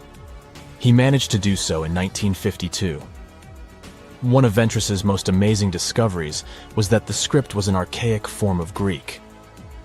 But cryptology still hasn't solved the code of Linear A. This writing system will remain a mystery until a motivated young person like Michael Ventris comes along. They wouldn't have to be a professional archaeologist. Basil Brown certainly wasn't. Yet in 1939 he discovered the richest early medieval tomb in Europe. This happened in Sutton Hoo in the southeast of England. This wasn't an ordinary tomb made out of stone. It was a full-size ship, 3 times as long as a London double-decker bus. And that's not all. Apart from its main purpose, the ship was full of riches. Deluxe hanging bowls, feasting vessels, gold and dress accessories, and luxurious textiles were just some of the treasures found. Archaeologists were also amazed by the silverware from distant Byzantium. You probably know this city as Istanbul, Turkey. Even in our age, it's several days' drive from Sutton Hoo. Just imagine how much time and money it cost to import a silver plate in the 7th century. That's when the ship went down, according to archaeologists. The English couldn't have done it. At that time, there was no England. The people living in the British Isles at the time were the Anglo-Saxons. Perhaps the ship from the grassy mounds in Suffolk belonged to one of their kings? We will never know. The local acidic soil did away with any possible evidence, or no one laid there in the first place. It could have been a cenotaph, which is a monument constructed to honor an important person. The archaeologists still don't have a definite answer. But what they have found at Sutton Hoo shed light on the Dark Ages. Before the discovery of the ship, they knew little about what had been going on in Britain after the Romans left. Now, the image of the early Anglo-Saxon society was much clearer. Perhaps the English soil will be the site of the next great breakthrough in archaeology. You're walking down the street. You see a strange-looking antique shop called Ageless Trinkets of Mr. Bright. You're curious, so you enter there. You take a look at all the weird stuff. Suddenly, an old folded parchment paper catches your attention. It's a world map, but something's off with it. Instead of showing the countries as you know them, it shows the locations of 4 mythical lost worlds and civilizations. Mr. Bright, the shop owner, comes next to you after realizing your shock. This map won't let you find these places or anything, but I can explain to you the legends behind them if you want, he says. Let me begin with Atlantis. You might know it as Aquaman's underwater kingdom, but Atlantis, the fictional island, was actually first introduced in 2 of Plato's works. According to him, Atlantis was a highly advanced civilization that existed about 9,000 years before his own time, and its story had been passed down by poets, authors, and others. He wrote about Atlantis and its citizens to give a moral lesson and to teach about the dangers of arrogance, as well as the eventual downfall of those who are after too much power. In his dialogues, Plato stated that Atlantis was a great and powerful empire that was respected in all parts of the world. It was founded by beings who were half deities and half human, and became a great naval power after a while. Being an island filled with gold, silver, and other precious metals certainly helped their case. But besides that, it was also known for its breathtaking architecture and state-of-the-art technology, as well as its countless rare and exotic wild animals. Atlanteans were proud of their great achievements and the perfection of their civilization, but their excessive pride was going to bring their downfall. They believed they were so superior that they could gain control over any nation. This led them to launch a series of invasions. They conquered many of the Mediterranean lands, but when it was time to enter Athens, Athenians pushed back with an extraordinary force, so the Atlanteans were finally defeated. Plato stated that deities then got angry at Atlanteans because of how wicked, greedy, and immoral they became. So they punished them by sending earthquakes, which caused Atlantis to sink beneath the sea. Although the earliest written records of Atlantis were Plato's works, some people still believed his story to be based on truth and tried to identify the island of Atlantis with actual countries. Some people suggested it may have been located in the Mediterranean Sea, near the coast of Spain or Italy. Others thought it may have been located in the Caribbean, off the coast of Central or South America, but there was no solid evidence to support any of these claims. One theory, in particular, seemed more plausible than the others, though. Located in the Aegean Sea, the island of Santorini was the home of a highly advanced Minoan society. However, due to a huge volcanic eruption, it was destroyed about 3,600 years ago, causing the Minoan civilization to suddenly disappear.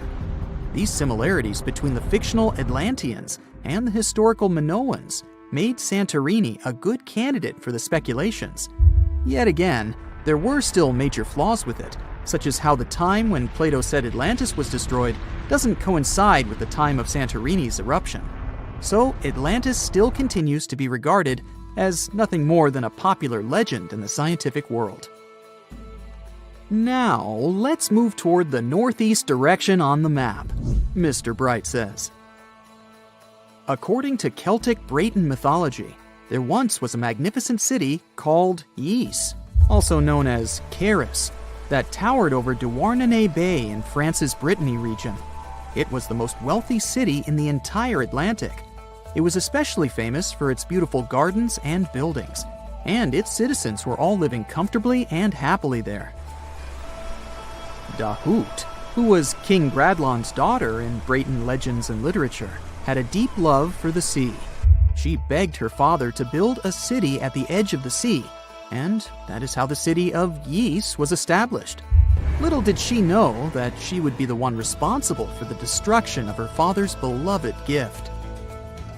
You see, since the city was surrounded by the sea, it needed to be protected by a dike equipped with floodgates, and these gates could only be opened at low tide. And the only one who had the keys to these gates was the king himself. One day, a handsome red knight arrived at the city, but couldn't pass the gates. Dahut was so taken by him that she wanted to let him in. She knew that her father was the keeper of the only key to the city, so she sneaked into his room and stole it from him. Then she gave it to the Red Knight so that he could enter the city and they could be together. However, the Red Knight turned out to be the Prince of Darkness, and he intentionally left the gate open to the raging sea. The waves soon swallowed all of Ys. King Gradlon was able to escape on his magical horse, but Dahut couldn't. She turned into an evil mermaid who lured sailors into the sea. Today, if you go to Quimper, a city in Brittany, northwest France, you can find the statue of King Gradlon riding on his horse. Although the city of Ys is a legend, Brittany coast locals believe that on the days when the waters are calm, you can still hear the tolls of the city bells deep under the sea, if you listen carefully. Mr. Bright then points at the Indian Ocean on the map and says, "Now, have you heard about Lemuria?" Back in the mid-1800s, a few scientists suggested that there was once a continent that existed in the Indian Ocean, somewhere close to the south of modern-day Sri Lanka. The first one to popularize this theory was the British lawyer and zoologist Philip Lutley Sclater. In his paper, The Mammals of Madagascar, he stated that he found lemur fossils in India, and not in Africa. However, this discovery was extremely shocking to him because of the fact that lemurs' original homeland, Madagascar, is much closer to Africa. He proposed that this was possible only if some larger continent connected the two once. He stated that this continent must have eventually sunk to the ocean floor. He then named it Lemuria, and hence the theory was born. People who came after Sclater took his theory a step further and thought that Lemuria was also the home of an extinct race of humans called Lemurians, who had 4 arms and enormous bodies, and were also the ancestors of modern-day humans, as well as lemurs. Of course, as new scientific discoveries were made on plate tectonics, evolution, and the study of DNA, the theories regarding the fictional continent called Lemuria were debunked. The last fictional land on the map is Agartha, Mr. Bright says. Taking its roots from Eastern mysticism, one legend says there's a kingdom called Agartha that is located deep beneath the surface of the earth.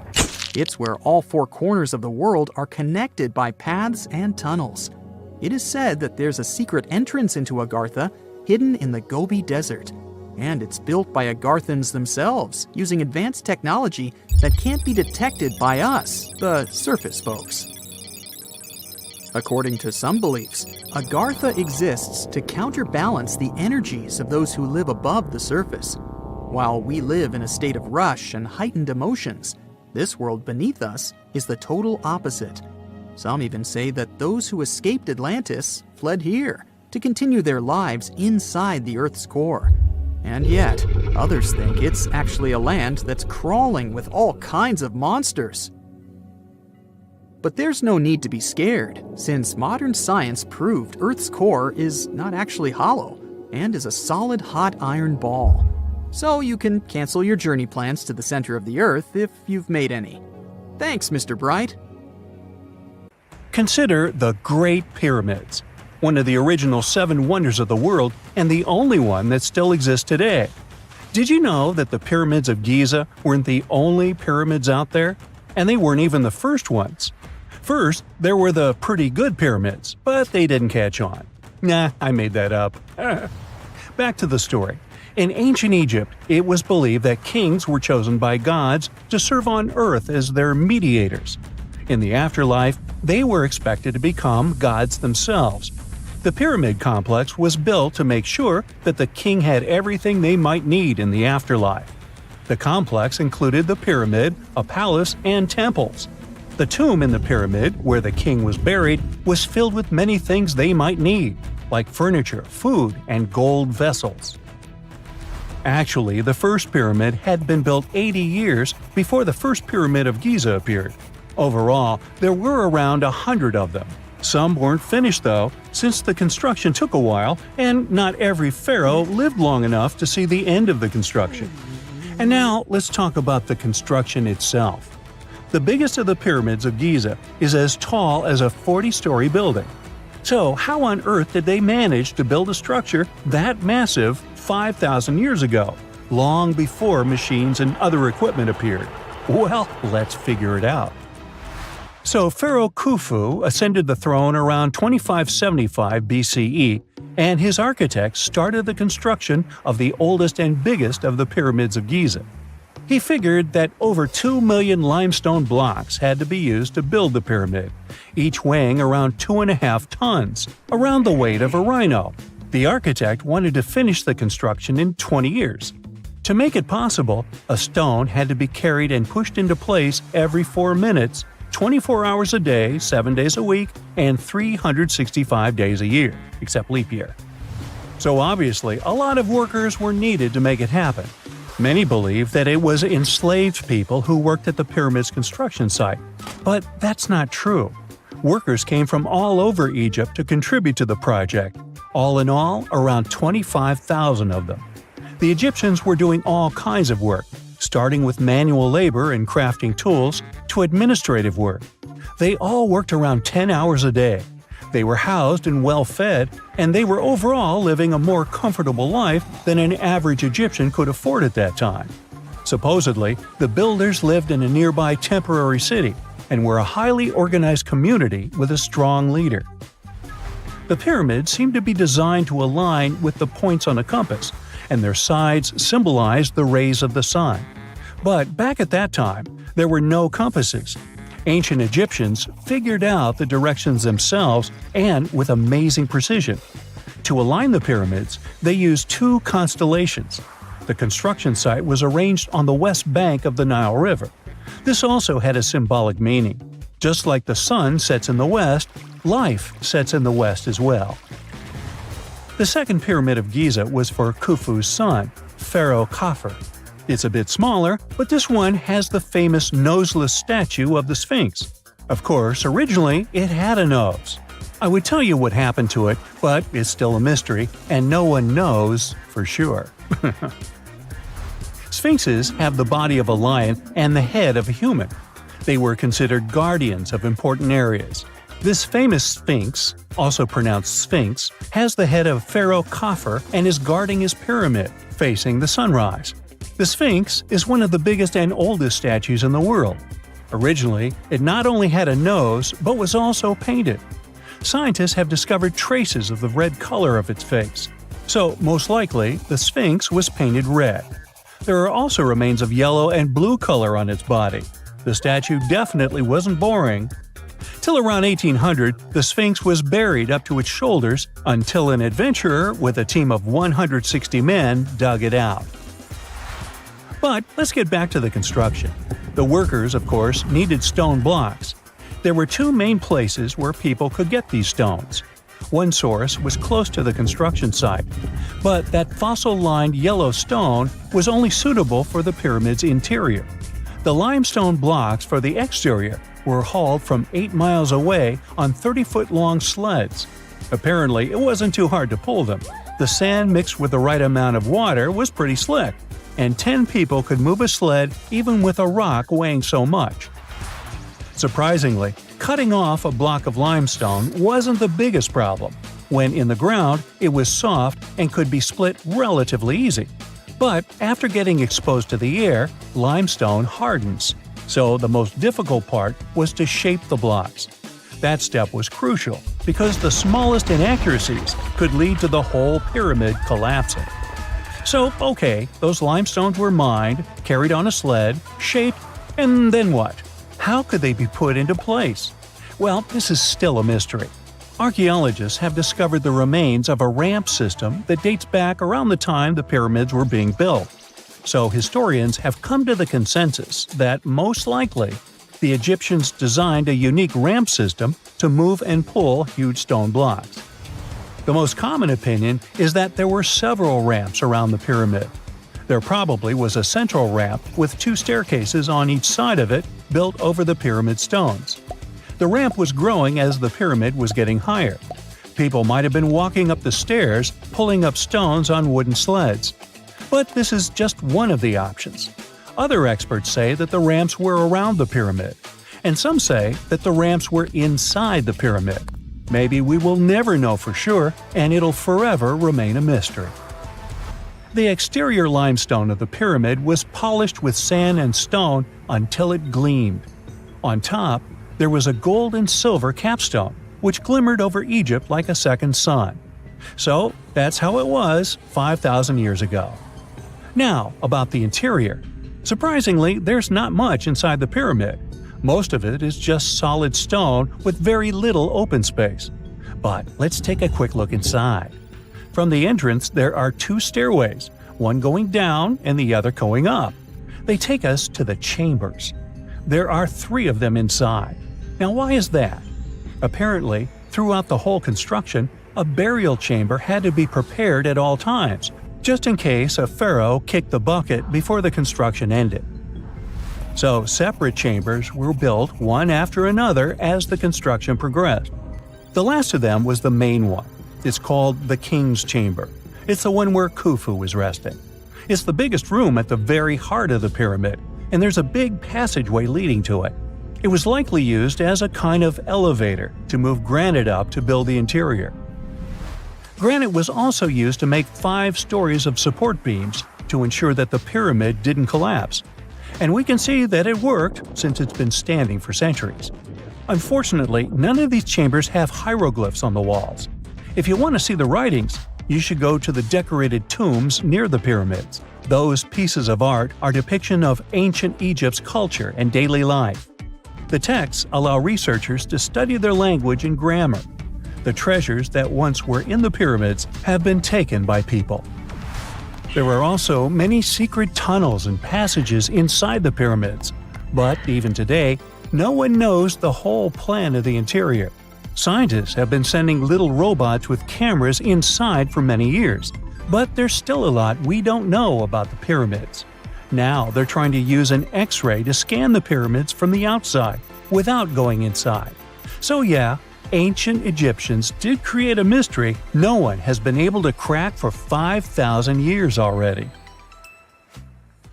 It's nighttime, and you're about to walk inside Pharaoh Tutankhamun's final resting place. You know, King Tut. You don't have a torch, but at least you came with a flashlight. You walk down several flights of stairs and observe how the walls are carved in hieroglyphics and what looks like a spell. Those who take anything from this place will be doomed for life, the spell says. Even if you don't really believe it, this scares you a little bit. You find a huge stone door. Is it a trap? You manage to open it, but oh no, it's only an empty chamber. You check your map. It seems like you're heading in the right direction. After what feels like hours, you realize you must be trapped inside a labyrinth. You try to retrace your steps, but you can't find the door where you came in from anymore. That's it, you think to yourself. You've fallen for the Pharaoh's trap. What's worse, you didn't bring a lunch. Okay, so we've all seen Hollywood movies where the main character is exploring ancient ruins and faces some seriously dangerous traps, right? We've been told Egyptian royalty protected their final resting places with venomous scorpions and snakes, sliding doors that will trap you for life, and giant rolling boulders that will crush anyone on their paths. The thing is, were these traps truly real? Well, I regret to be the one to break it to you, but this is all fiction. These elaborate traps were too technologically advanced for ancient civilizations to pull off. That is not to say, however, that there weren't any traps at all. Ancient civilizations, like the Egyptians and the Mayans, are known for their practice of building entire monuments dedicated to the ones who had passed away. These structures would often reflect the position of person occupied in society. So, for the really important people, the VIPs of their times, massive monuments were built to host their bodies long after they were gone. Some of these civilizations believed that a person's life would continue on the other side of the veil. For that reason, a person would be buried together with the belongings of their current life. If they had a lot of money and power and stuff, that meant their resting places would be filled with riches and gold. Now imagine if you lived in ancient Egypt and you knew exactly where all the pharaohs' tombs were located and had heard rumors of the amount of wealth kept in these places. Maybe you would be tempted to go check it out, right? We're talking about large rooms filled from floor to ceiling with golden artifacts, jewels, and even money. I mean, it does sound tempting. And since there weren't any security guards protecting the entrance of these places, Egyptians needed to get creative as to how they would protect these riches. These old civilizations found some traps to be useful. A recurring one was building empty rooms inside the monument to confuse a burglar. Now, let's take a look at Amenhotep III's final resting place as an example. It was built in the city of Luxor, in a spot also known as the Western Valley of the Kings. Two French engineers originally discovered the monument between 1905 and 1914 CE. The structure is huge and has more than 10 chambers, connected by long corridors and steep stairways. The King's Chamber is the most hidden one, and for an outsider to try and find it, they will probably enter a lot of empty rooms beforehand. Other pharaohs tried to protect their riches by commissioning monuments with false doors concealing pits that were up to 20 feet deep. This way, an unwarned and unwanted visitor would be surprised by the deep hole on their way to the king's resting chamber. Alongside false doors, pharaohs made sure to build labyrinth-style corridors and false walls. This way, robbers could take hours or days before they found the king's real chamber. As to pits with poisonous snakes on them, if there were any reptiles inside these monuments, they probably got inside on their own, and would most likely not stay there for long. There is no way snakes would survive years and years without food inside these pits. So yes, another Hollywood-induced belief right there. If these traps seem boring to you, Archaeologists did find an interesting deterrent in the final resting place of the Red Queen of Palenque in Mexico. Palenque was one of the most powerful Mayan cities in pre-Columbian Mexico, and the Red Queen was believed to be the grandmother of the last Mayan king, undoubtedly a person of immense importance to the empire. In her honor, a huge monument was built to keep her body after her passing. The discovery of the tomb itself was already thrilling. Archaeologists found an ancient monument when digging at the site back in 1994. The first thing they found was a room with a hidden door. Once they opened the door, they discovered a long corridor. Finally, at the end of this corridor was the Queen's chamber. The team of archaeologists was beyond excited to unearth this chamber with the mummy of the Queen herself still inside it. They found her to be accompanied by her pearls, jade shells, and expensive rocks. But as the team explored the remains, they saw something rather strange. The room was filled with a red-colored powder. Researchers knew that the color red was important to the Mayan people, and that much of their clothing and buildings were decorated with this color. But they didn't understand why the queen was buried with this unknown red substance. After they took a sample back with them for further analysis, they discovered that the red powder was cinnabar, a very dangerous mineral. This powder, when inhaled, can cause, shall we say, severe health damage to a person. The team concluded that this could only be a trap for anyone trying to steal her riches. Okay, so dangerous powders might have worked as the most intense traps we've seen until now. But perhaps the cheapest way to keep out unwanted visitors was to advertise spells written out all over the monument. We'd probably laugh at these today, but back in the day, they were more or less effective.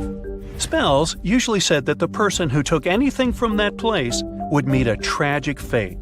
Some spells said that robbers would lose their houses in big fires or terrible floods. Other spells said burglars would have incurable and undiagnosed health issues, but they weren't really enough to stop people from taking any gold. There are some stories surrounding how these spells might have been real. One of them is from the famous British Egyptologist Howard Carter, the one responsible for unearthing Pharaoh Tutankhamun's resting place in the 1920s. After months of unsuccessful digging, Carter discovered the tomb's existence by chance. He found the entrance to a stairway right beneath the soil where he had been searching all those months. With the help of a team, he cleared the piles of sand blocking the stairs and discovered a doorway. The door had several royal symbols carved into it, and Carter knew this could only mean a very important person had been buried there. And he was right. With a chisel, he made a hole in the top left-hand corner of the doorway and lit his vision with the help of a candle. He couldn't believe what he was seeing, the reflection of several golden and jeweled items crowding the chamber before him. Lost for 3,000 years, Carter had just discovered the final resting place of King Tut. But the story didn't finish here. This discovery was accompanied by a series of unfortunate events that led people to believe it had something to do with the pharaoh's spell. Carter himself mysteriously passed away just a few years later, and some of his assistants lost their houses in floods, just like one of the spells threatened. Some say it's just coincidental, as there's no real proof of these things being connected. Well, what do you think? Was this an effective trap after all? The ancient Indian texts mention beautifully decorated chariots or entire palaces called vimanas that could take off and, in a matter of seconds, fly away as far as space. Some people believe these vimanas only existed in Indian mythology, but it's also possible that they were based on a real technology that had been lost over the centuries. According to the Vedas, ancient Indian religious texts, there was the elephant vimana with several engines and many other types named after animals and birds. There was one for local travel, one for visiting different countries, and one for traveling to the moon and various planets. They could develop a great speed. One vimana had the superpower of invisibility. Another one was shaped like a sphere and was built on the winds produced by Mercury. This vimana was said to generate an enormous ray like the sun and make noise like the storm's thunder. All the vimanas were unbreakable and perfect for attacks on foes. Now, to operate a vimana, you'd need to know a lot of stuff, pretty much like today's airplane pilots, 32 secrets in total. They'd cover the aircraft structure and the secrets of taking off and maneuvering without crashing. That's a good thing. The pilot was also expected to know how to be seen and unseen, how to be hidden, how to be quick, how to manage contractions and expansion, and many other tricks. To hide the flying machine from foes, the pilot was instructed to move to the 8th atmospheric layer above the Earth and use the power of dark solar rays. This instruction might sound a bit weird, but there were others, more realistic ones, which still make sense in modern aeronautics. There are sections of ancient texts on the vimanas that focus on details like flight paths, pilot training, navigation, and even suitable clothes for pilots and recommended food for long flights. There was also a lot of technical detail about the use of heat-absorbing metals, the metals utilized, and melting points. The supporters of the theory that the vimanas were more than just myths are sure that the ancient Indians would unlikely go into all these details just for a beautiful story. So, the flying palaces might have been real and way ahead of their time, like many other great Indian inventions. Back in the 6th century BCE, an Indian physician named Sushruta basically wrote the original guide to medicine and surgery. They even called him the father of surgery for his work. Sushruta laid down the details on hundreds of medicinal plants and described complex surgical procedures. He gave instructions on nose reconstructions and skin transplants from one part of the body to another. The original method of rhinoplasty, which involved taking a piece of skin from the forehead to reconstruct the nose, is still used today. But back then, it had a slightly different purpose than surprising your followers on social media. Those nose jobs helped out folks who had lost their noses as punishment for crimes or in fights. Now, you gotta thank an ancient Indian math prodigy for the invention of zero. It might not seem like a big deal, but without it, we would have no binary system and no computers. People before the 5th century CE were only thinking about some sort of a sign to indicate nothing. The invention made addition, subtraction, and other mathematical operations a whole lot easier. You can see the oldest zero in existence carved in the wall of a temple in Gwalior, India. The Indus Valley Civilization was using rulers in 1500 BCE and earlier. Made from ivory, these rulers were found during excavations in what is present-day Pakistan and northwestern India. They were widely used in architecture with amazing accuracy. They had units corresponding to slightly over 1 inch that were marked with precise subdivisions within 5/1000ths of an inch. The next invention is more of a concept than a physical item. Standardization is all about setting the rules based on a bunch of people, things, or interests. One of its cool applications that we've all gotten used to is standard weights. Whether you're using pounds or kilograms, you need these universal measurements for weight, right? For this, we owe a big shout-out to the merchants from the Indus Valley Civilization who lived around 4,000 years ago. They were measuring everything from food grains to fancy luxury goods using these standardized weights. And their weights had decimal and binary mathematical systems going on. They didn't have high-tech gear, but they pulled off some serious precision using complex calculations and even sand for construction. Their art of standardization made its way to Persia and Central Asia, basically becoming the global weight-watching standard. So, if yoga is your go-to exercise, you definitely have a personal reason to appreciate the ancient Indian geniuses.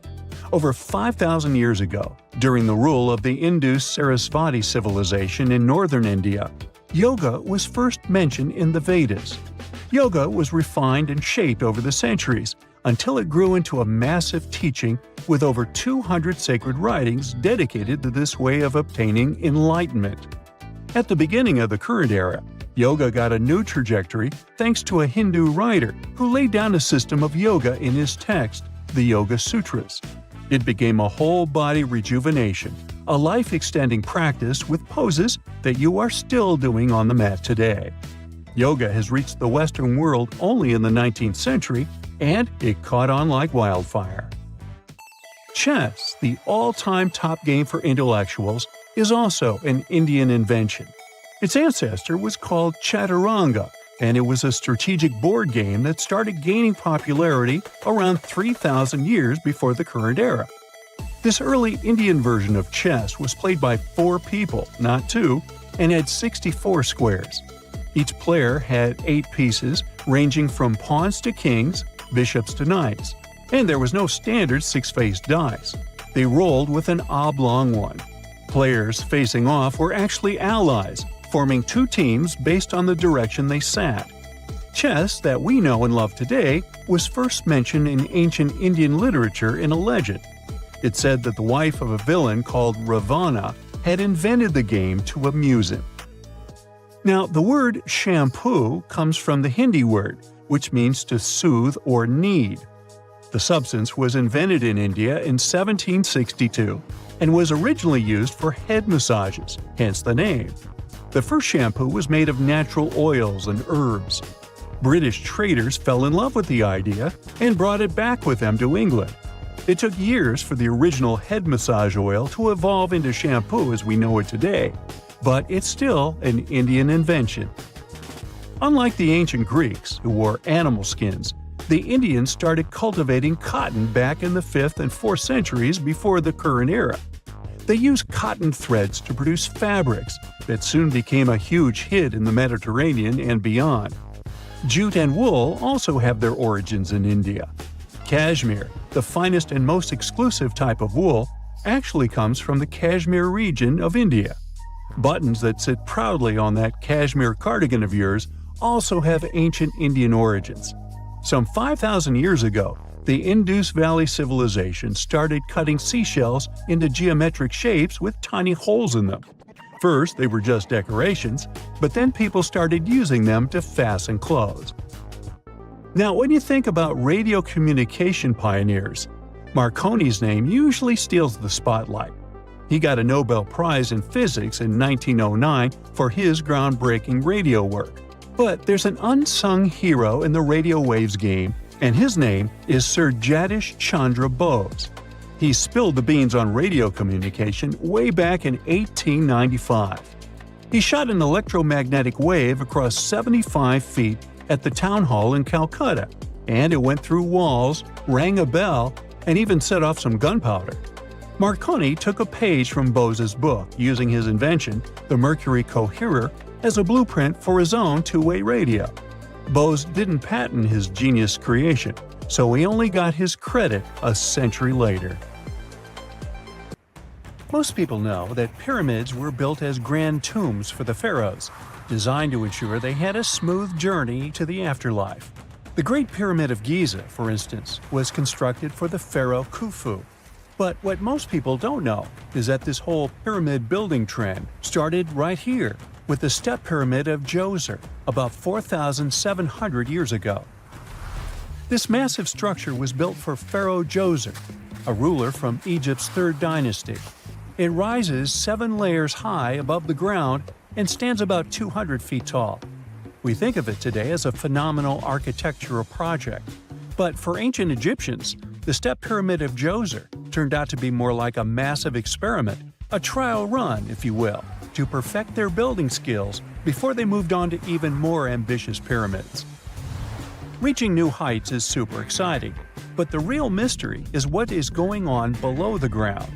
In this pyramid's underground labyrinth, there is a network of tunnels stretching about 3.5 miles long, and some researchers believe these tunnels might have been part of a sophisticated water system that could completely change what we think about pyramid construction. Let's talk about this massive complex located in Saqqara. Surrounding the pyramid, there's what's known as a dry moat, a continuous trench that is up to 164 feet wide and almost 2 miles long. It forms a sort of rectangular shape around the pyramid. This trench has an average depth of about 65 feet. Now, if you were to add up all the earth and rock they dug out to create this moat, it would be about 10 times the volume of the step pyramid itself. For the longest time, people just assumed this trench was nothing more than a huge quarry, a place where they dug up stone and clay to build the step pyramid. Makes sense, right? But when you take a closer look, it doesn't add up. The trench is too narrow and deep to be practical for mining, and its layout doesn't match anything we know about ancient Egyptian quarrying methods. Plus, some sections of the trench are actually covered with a rocky ceiling, which would have made it nearly impossible to use as a quarry. Another theory suggests that the dry moat had some kind of spiritual significance. Maybe it was a sacred place, where souls of nobles gathered to serve the late king in the afterlife. There are even niches in the walls that work as a hint at this spiritual function. But most researchers believe that this purpose likely developed much later, long after the complex was built for Djoser. So what was the moat really designed for? In 2020, a researcher came up with a pretty intriguing idea. It is possible that this trench was actually designed to collect and manage water, especially after heavy rainfalls. Now, that makes sense when you consider the location. The moat sits in an area that could easily have been flooded by runoff water from nearby plains. This could also explain why the trench wasn't used for new graves until much later when the climate became drier and less prone to flooding. The story becomes even more intriguing as this trench appears to be part of a larger, more complex hydraulic system within the Djoser complex. It is like the trench has several compartments, carefully carved out of the rock and connected by tunnels. These compartments likely served as a part of a water treatment system, where water would flow from one compartment to the next, getting cleaner as it moved along. Now, here is where things start to tie into the pyramid itself. The Djoser complex has a series of underground shafts, and some researchers think that water from the moat's deep trench might have been used to power a hydraulic lift system, and this giant water-powered elevator could have been used to raise the heavy stones needed to build the pyramid. It worked like a volcano, but instead of lava, water did the heavy lifting. Imagine a big deep hole in the ground at the center of the pyramid site. Inside this hole, there was a huge wooden platform, kind of like a giant raft that could move up and down. When the workers wanted to lift a heavy stone, they would fill the hole with water. As the water rose, the wooden platform started to float up, carrying the stone with it, almost like a giant water-powered elevator. When the stone reached the right height, the workers slid it off the platform and onto the pyramid. The idea is that water from the deep trench, after being cleaned and filtered, would flow into these shafts. A massive float, possibly made of wood, would then rise as the water filled the shaft, lifting the stones up to where they were needed for construction. Once the stone was in place, they'd let the water out, lowering the platform back down to the bottom, ready to lift the next stone. This fancy hydraulic lift system could have been a game changer, making the whole building process a lot faster and more efficient without using a lot of workforce. It is like the ancient Egyptians were already embracing the whole idea of work smarter, not harder. But of course, not everyone is on board with this theory. Some experts argue that the area where the step pyramid of Djoser was built couldn't have held enough water from occasional rains to maintain such a fancy hydraulic system. The main theory suggests that, in the past, there might have been some kind of lake nearby that would have filled up after a period of rain, and this lake could have supplied water to the complex's hydraulic system. But there is no mention of such a lake in any ancient Egyptian writings, so it might be more of a what-if situation than a reality. And then there's the issue of the hard work itself. Remember when I said this method could have allowed the ancient builders to raise stones with far less effort? Well, that might not be entirely true. According to some experts, just building this hydraulic device would have required a lot more heavy work than simply moving the stone blocks using good old-fashioned manpower. And let's not forget, the step pyramid of Djoser is like a baby pyramid compared to those that came later. The stones used for Djoser's pyramid weighed, on average, about 660 pounds each, which is nothing compared to the more than 2.5-ton blocks used later for the pyramid of Chephren. If this cool water lift theory gets completely ruled out, we still need to explain how this pyramid was built in the first place. To answer that, we need to rewind a bit and talk about the original plans. See, before Djoser's tomb became a pyramid, the idea was to construct a simple mastaba. This type of tomb was pretty common in earlier periods, a flat-roofed, rectangular structure with sloping sides. But after the original mastaba was finished, they decided to expand it a bit by adding more layers on top. And then they added even more layers, until the construction reached 6 distinctive steps, each one smaller than the previous. And they probably did all this by raising those heavy stones using ramps, not a water-powered elevator. There is still so much we don't know about the step pyramid of Djoser. More research is definitely needed to fully understand how this system worked, or if it even existed at all. But the idea of using water to help build the pyramid adds a whole new layer to our understanding of ancient Egyptian engineering. It's a powerful reminder of just how clever and resourceful those builders were, using the natural landscape and the power of water to create one of the most iconic monuments in history. We've all been afraid of the dark at some point in our lives, haven't we? I mean, do you remember getting tucked into bed by your mom or dad after they read you some scary fairy tale with monsters and dragons or even dinosaurs? But just as your parents were about to turn the lights off and silently step out of your room, you remembered. What if there was something hiding under your bed? Or worse, what if some spooky creature was stuck somewhere in the closet?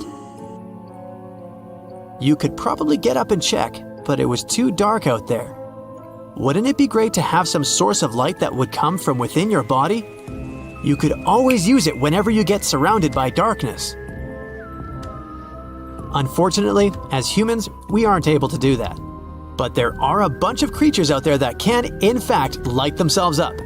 That's thanks to a little something scientists call bioluminescence.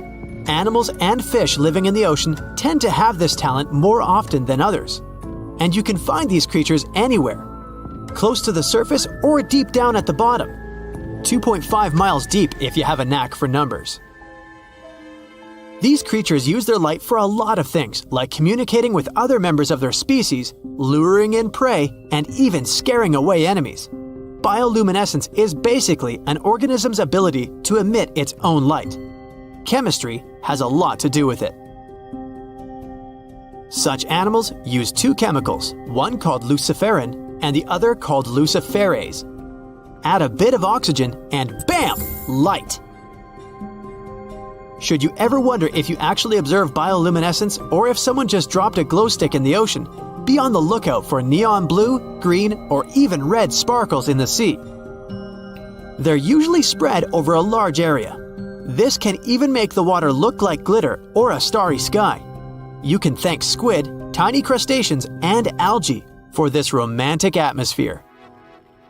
Now, I've got another unusual phenomenon for you. How about a golden waterfall? I'm not kidding, it actually exists, and it's a natural phenomenon. To see it, you have to drive to Yosemite National Park to the Horsetail Fall. Make sure to plan your trip in winter or early spring. That's the only time during the year when you can see this awesome phenomenon. It doesn't need any scientific explanation. It's nothing more than sunlight at dusk hitting the waterfall in such a unique way that it makes it look like a river of lava. Or gold, your choice. That's the reason why during this time of year, the Horsetail Fall is also named the Fire Fall. Unfortunately, this phenomenon is becoming less and less visible within the years, mostly because of drought and other issues connecting with the melting of snow. So, should you ever decide to visit, keep an eye on the waterfall since the effect is very brief. Ever heard of a dirty thunderstorm? It's also called volcanic lightning. Apparently, specialists looking into the phenomenon have yet to fully grasp what it is. When a regular thunderstorm happens, particles with positive and negative charges collide, hence the giant spark we call lightning. It also makes a lot of noise, which you can recognize as thunder. But when a volcano is erupting, some of the volcanic ash particles get electrically charged, and while getting projected into the air with a huge force, they collide and cause electrical discharges. This whole process makes it look like there's lightning coming from the volcano itself. Imagine all that ash, gas, and smoke coming from the crater, and then add some electricity to the mix. It'll make the whole picture look really bizarre.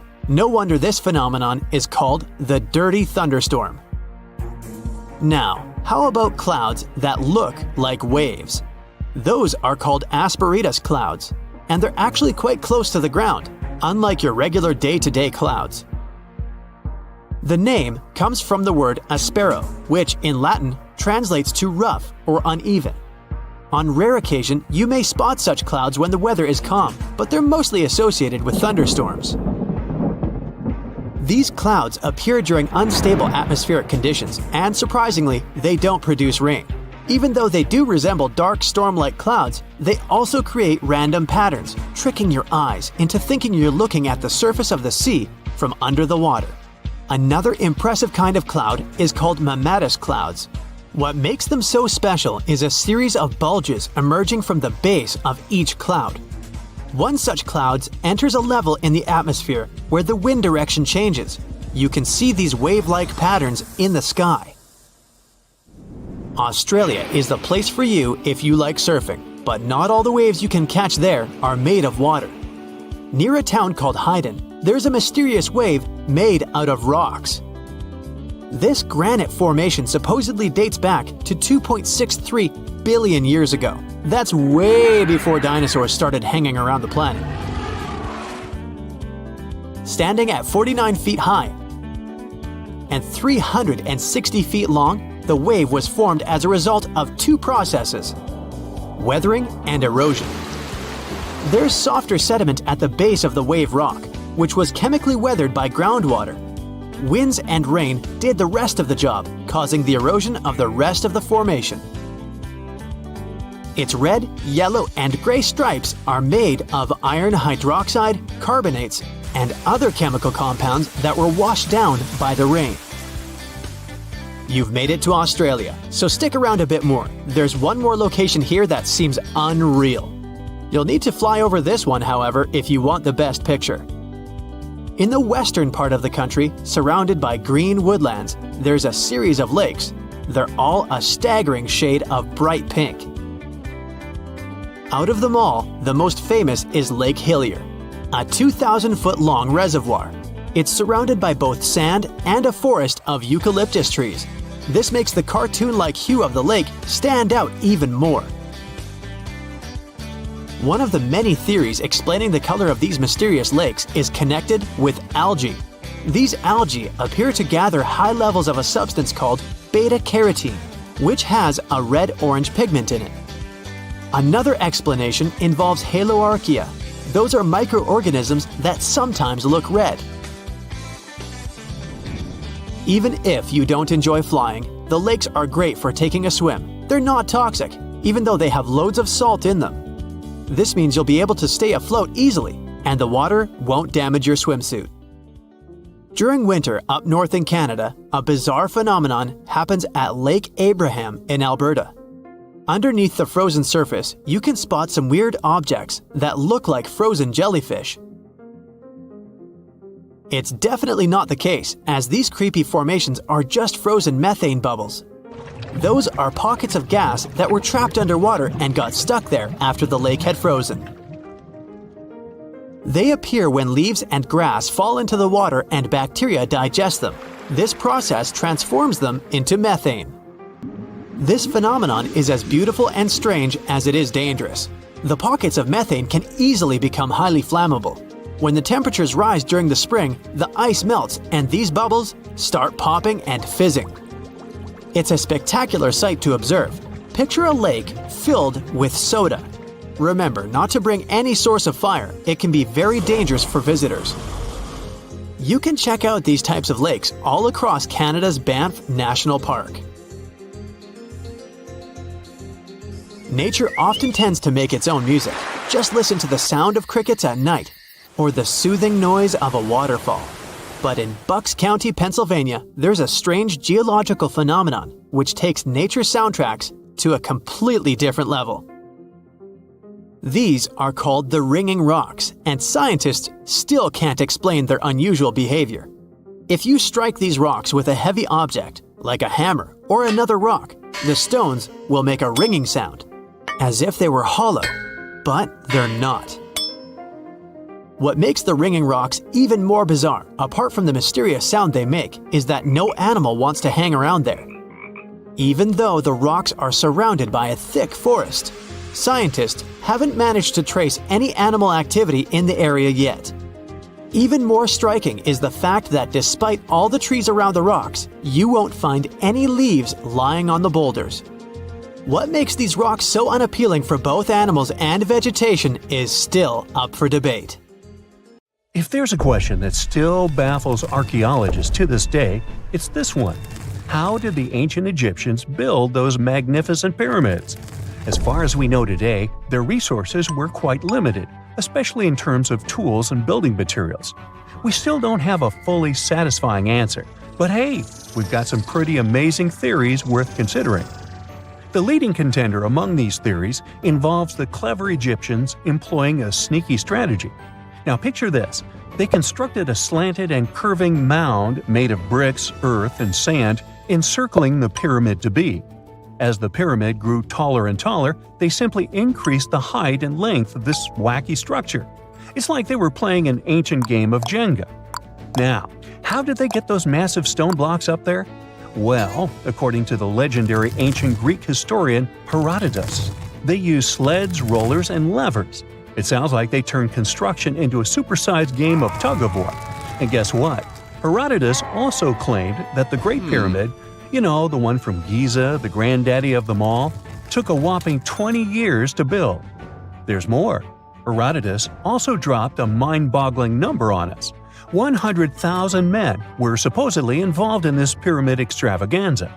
Did they hire the entire Egyptian population? Well, it might not be as far-fetched as it sounds. These men were probably mostly farmers, so they probably focused on the pyramids when there wasn't much work to be done in the fields. Like during the flood season of the Nile River.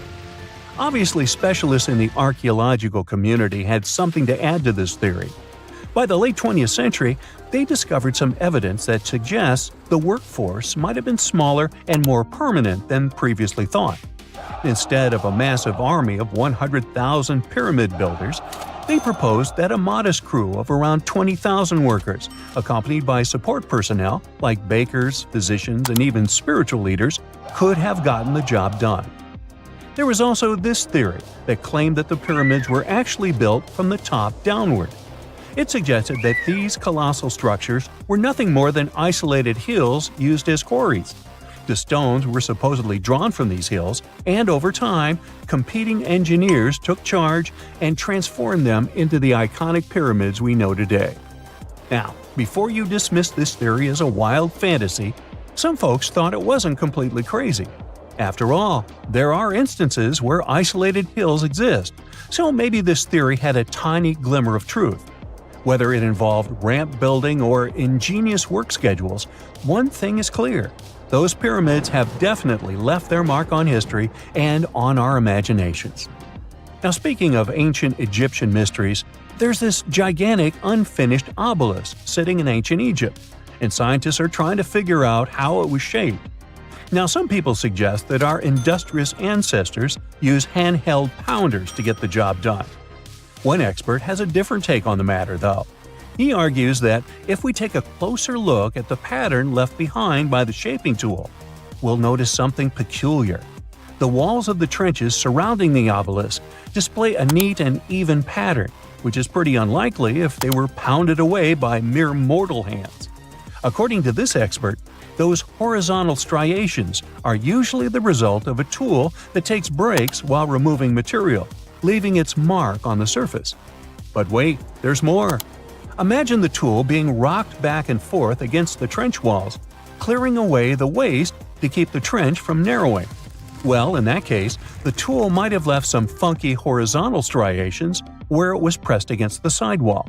This sounds like some fancy technology at play, don't you think? And guess what? The dynastic Egyptians probably didn't have access to that kind of know-how. Another famous Egyptologist from way back also uncovered a bunch of core drills during his adventures. Although the actual drill bits are missing, his collection houses these particular core remnants made of limestone, alabaster, and even granite. These constructions aren't the only amazing thing the ancient Egyptians left behind, though. As it turns out, the Egyptians were the genius minds behind the creation of the handheld mirror. Yeah, that little mirror you use every day to check yourself out. But here's the twist. These mirrors are like pieces of art. They were decorated with inscriptions and figures. But that's not all. The Egyptians had a serious concern with their appearance. They knew the importance of personal hygiene and looking fabulous. So, in their quest for pearly whites, they invented toothbrushes and toothpaste. Dental problems were pretty common back then, and their smiles weren't exactly all white. Dentistry wasn't their strongest suit, you see. Maybe their minds were distracted by all that pyramid building. So that doesn't mean those ancient toothpaste recipes weren't amazing. One delightful concoction included rock salt, mint, dried iris petals, and pepper. Some brave dentists in the 21st century tried it out, and it worked pretty well. Ground-up ash was also used in another recipe to create a tooth cleansing paste. Mint was missing, so that didn't do much for their breath. That's when the genius Egyptians came up with the world's first breath mints. They made tablets from heated spices like cinnamon, and they mixed it with honey. Now, let's shift gears to home decor, Egyptian style. They surely took ornamentation to the next level. While the concept of decorating furniture started in Mesopotamia, the Egyptians cranked it up a notch. They went all out with different colors of ink and even developed various weights of paper. Oh, and let's not forget about those cute little area rugs we all have in our homes today. Guess who came up with the idea? Yep, the Egyptians. They used the versatile papyrus plant to make those cozy rugs. And speaking of trends, the Egyptians loved their knickknacks. They had an assortment of small figurines in the shapes of cats, dogs, and people. These statues were made from various materials, like simple sun-dried mud to the ultimate bling of gold. It all depended on how loaded you were. The Egyptians were also all about farming, and they knew that clean water was crucial for their crops and animals. That's why they came up with some nifty inventions and techniques to make sure their land was fertile and their plants were happy. First off, they had the genius idea of using ox-drawn plows. They had two types of plows, heavy and light. The heavy plow would strut its stuff, cutting deep furrows in the soil, while the lighter plow followed behind, fluffing up the earth. But they didn't stop there. After plowing, the Egyptians would break up clumps of soil and sow the rows with seeds.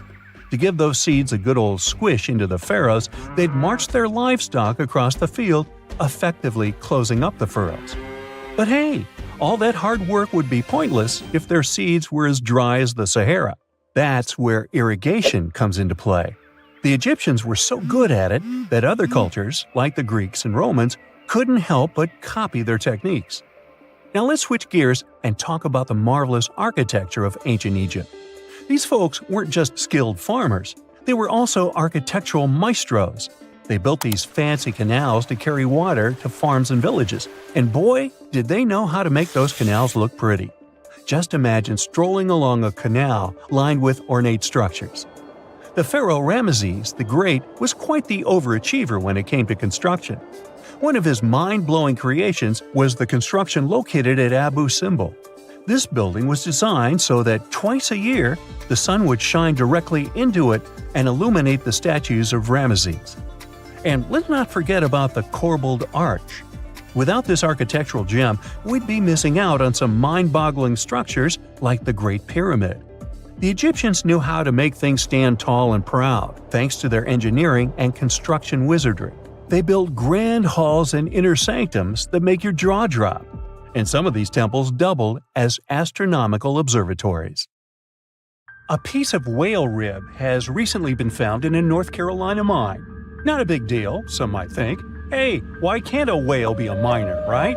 But this fragment offers scientists a unique glimpse at the interactions between prehistoric sharks and whales from around 3 to 4 million years ago.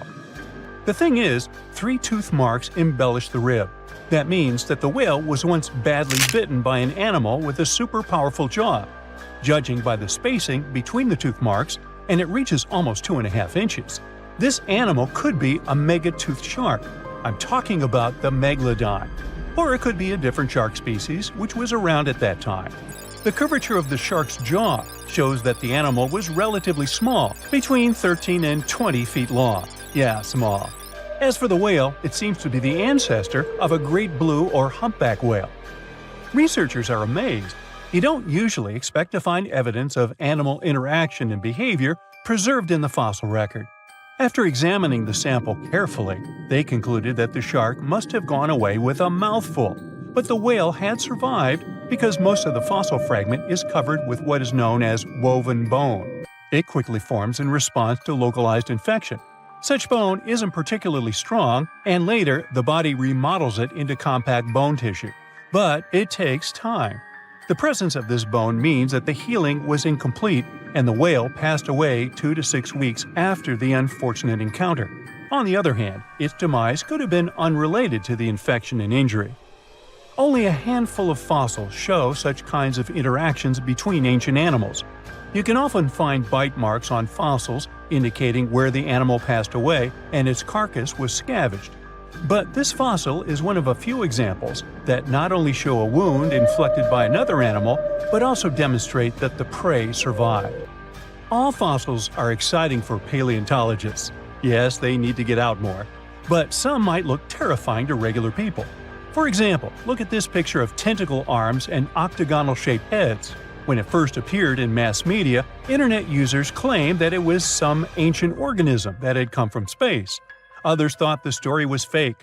But in fact, both the picture and the fossil are real. The fossil is known as a mortality plate, a fossilized representation of a mass extinction event of one or several species.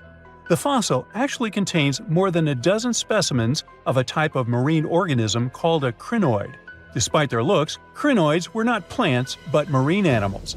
This particular species lived deep underwater on the seafloor. Crinoids were related to starfish, sea urchins, and brittle stars. These creatures could attach themselves to the seafloor with stalks made up of flexible porous discs connected by soft tissue. The stalks were hollow, and that's where the animal's nervous system was located.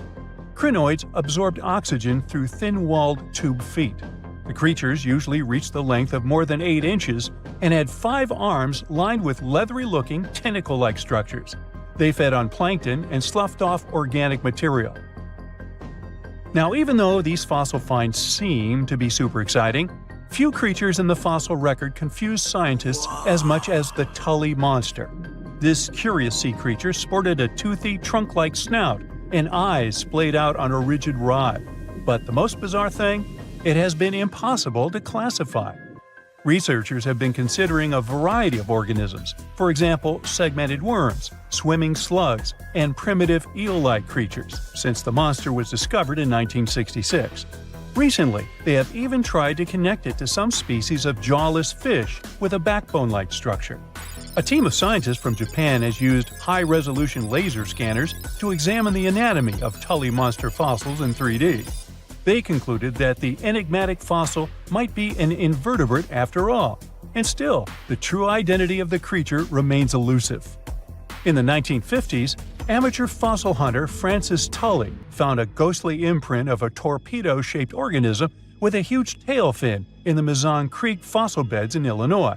Tully had never seen anything similar to the torpedo structure. He took his find to Chicago's Field Museum of Natural History. Paleontologists working there were baffled as well. Since then, scientists haven't been able to determine where the creature fits on the phylogenetic family tree, or where they should spend Thanksgiving. In 1741, an explorer and captain named Vitus Johansen Bering led an expedition to map the coast of Alaska. The ship he was on got shipwrecked on what later became known as Bering Island, and they got hungry. Half the crew survived thanks to the discovery of an extremely large sea cow. With the meat of these animals nourishing them, the sailors managed to build a small ship from the wreckage and return home. On their way back, a scientist who was among them spent his time documenting the animals and plants they had found. The sea cow was particularly interesting because without it, the crew wouldn't have survived. These animals were more than 26 feet long and weighed around 10 tons. All sea cows are member of the order Sirenia, marine mammals more closely related to elephants than cows. The scientists describe them as having black skin, a small head, and stubby forelimbs. Those sea cows floated on the water's surface munching on kelp,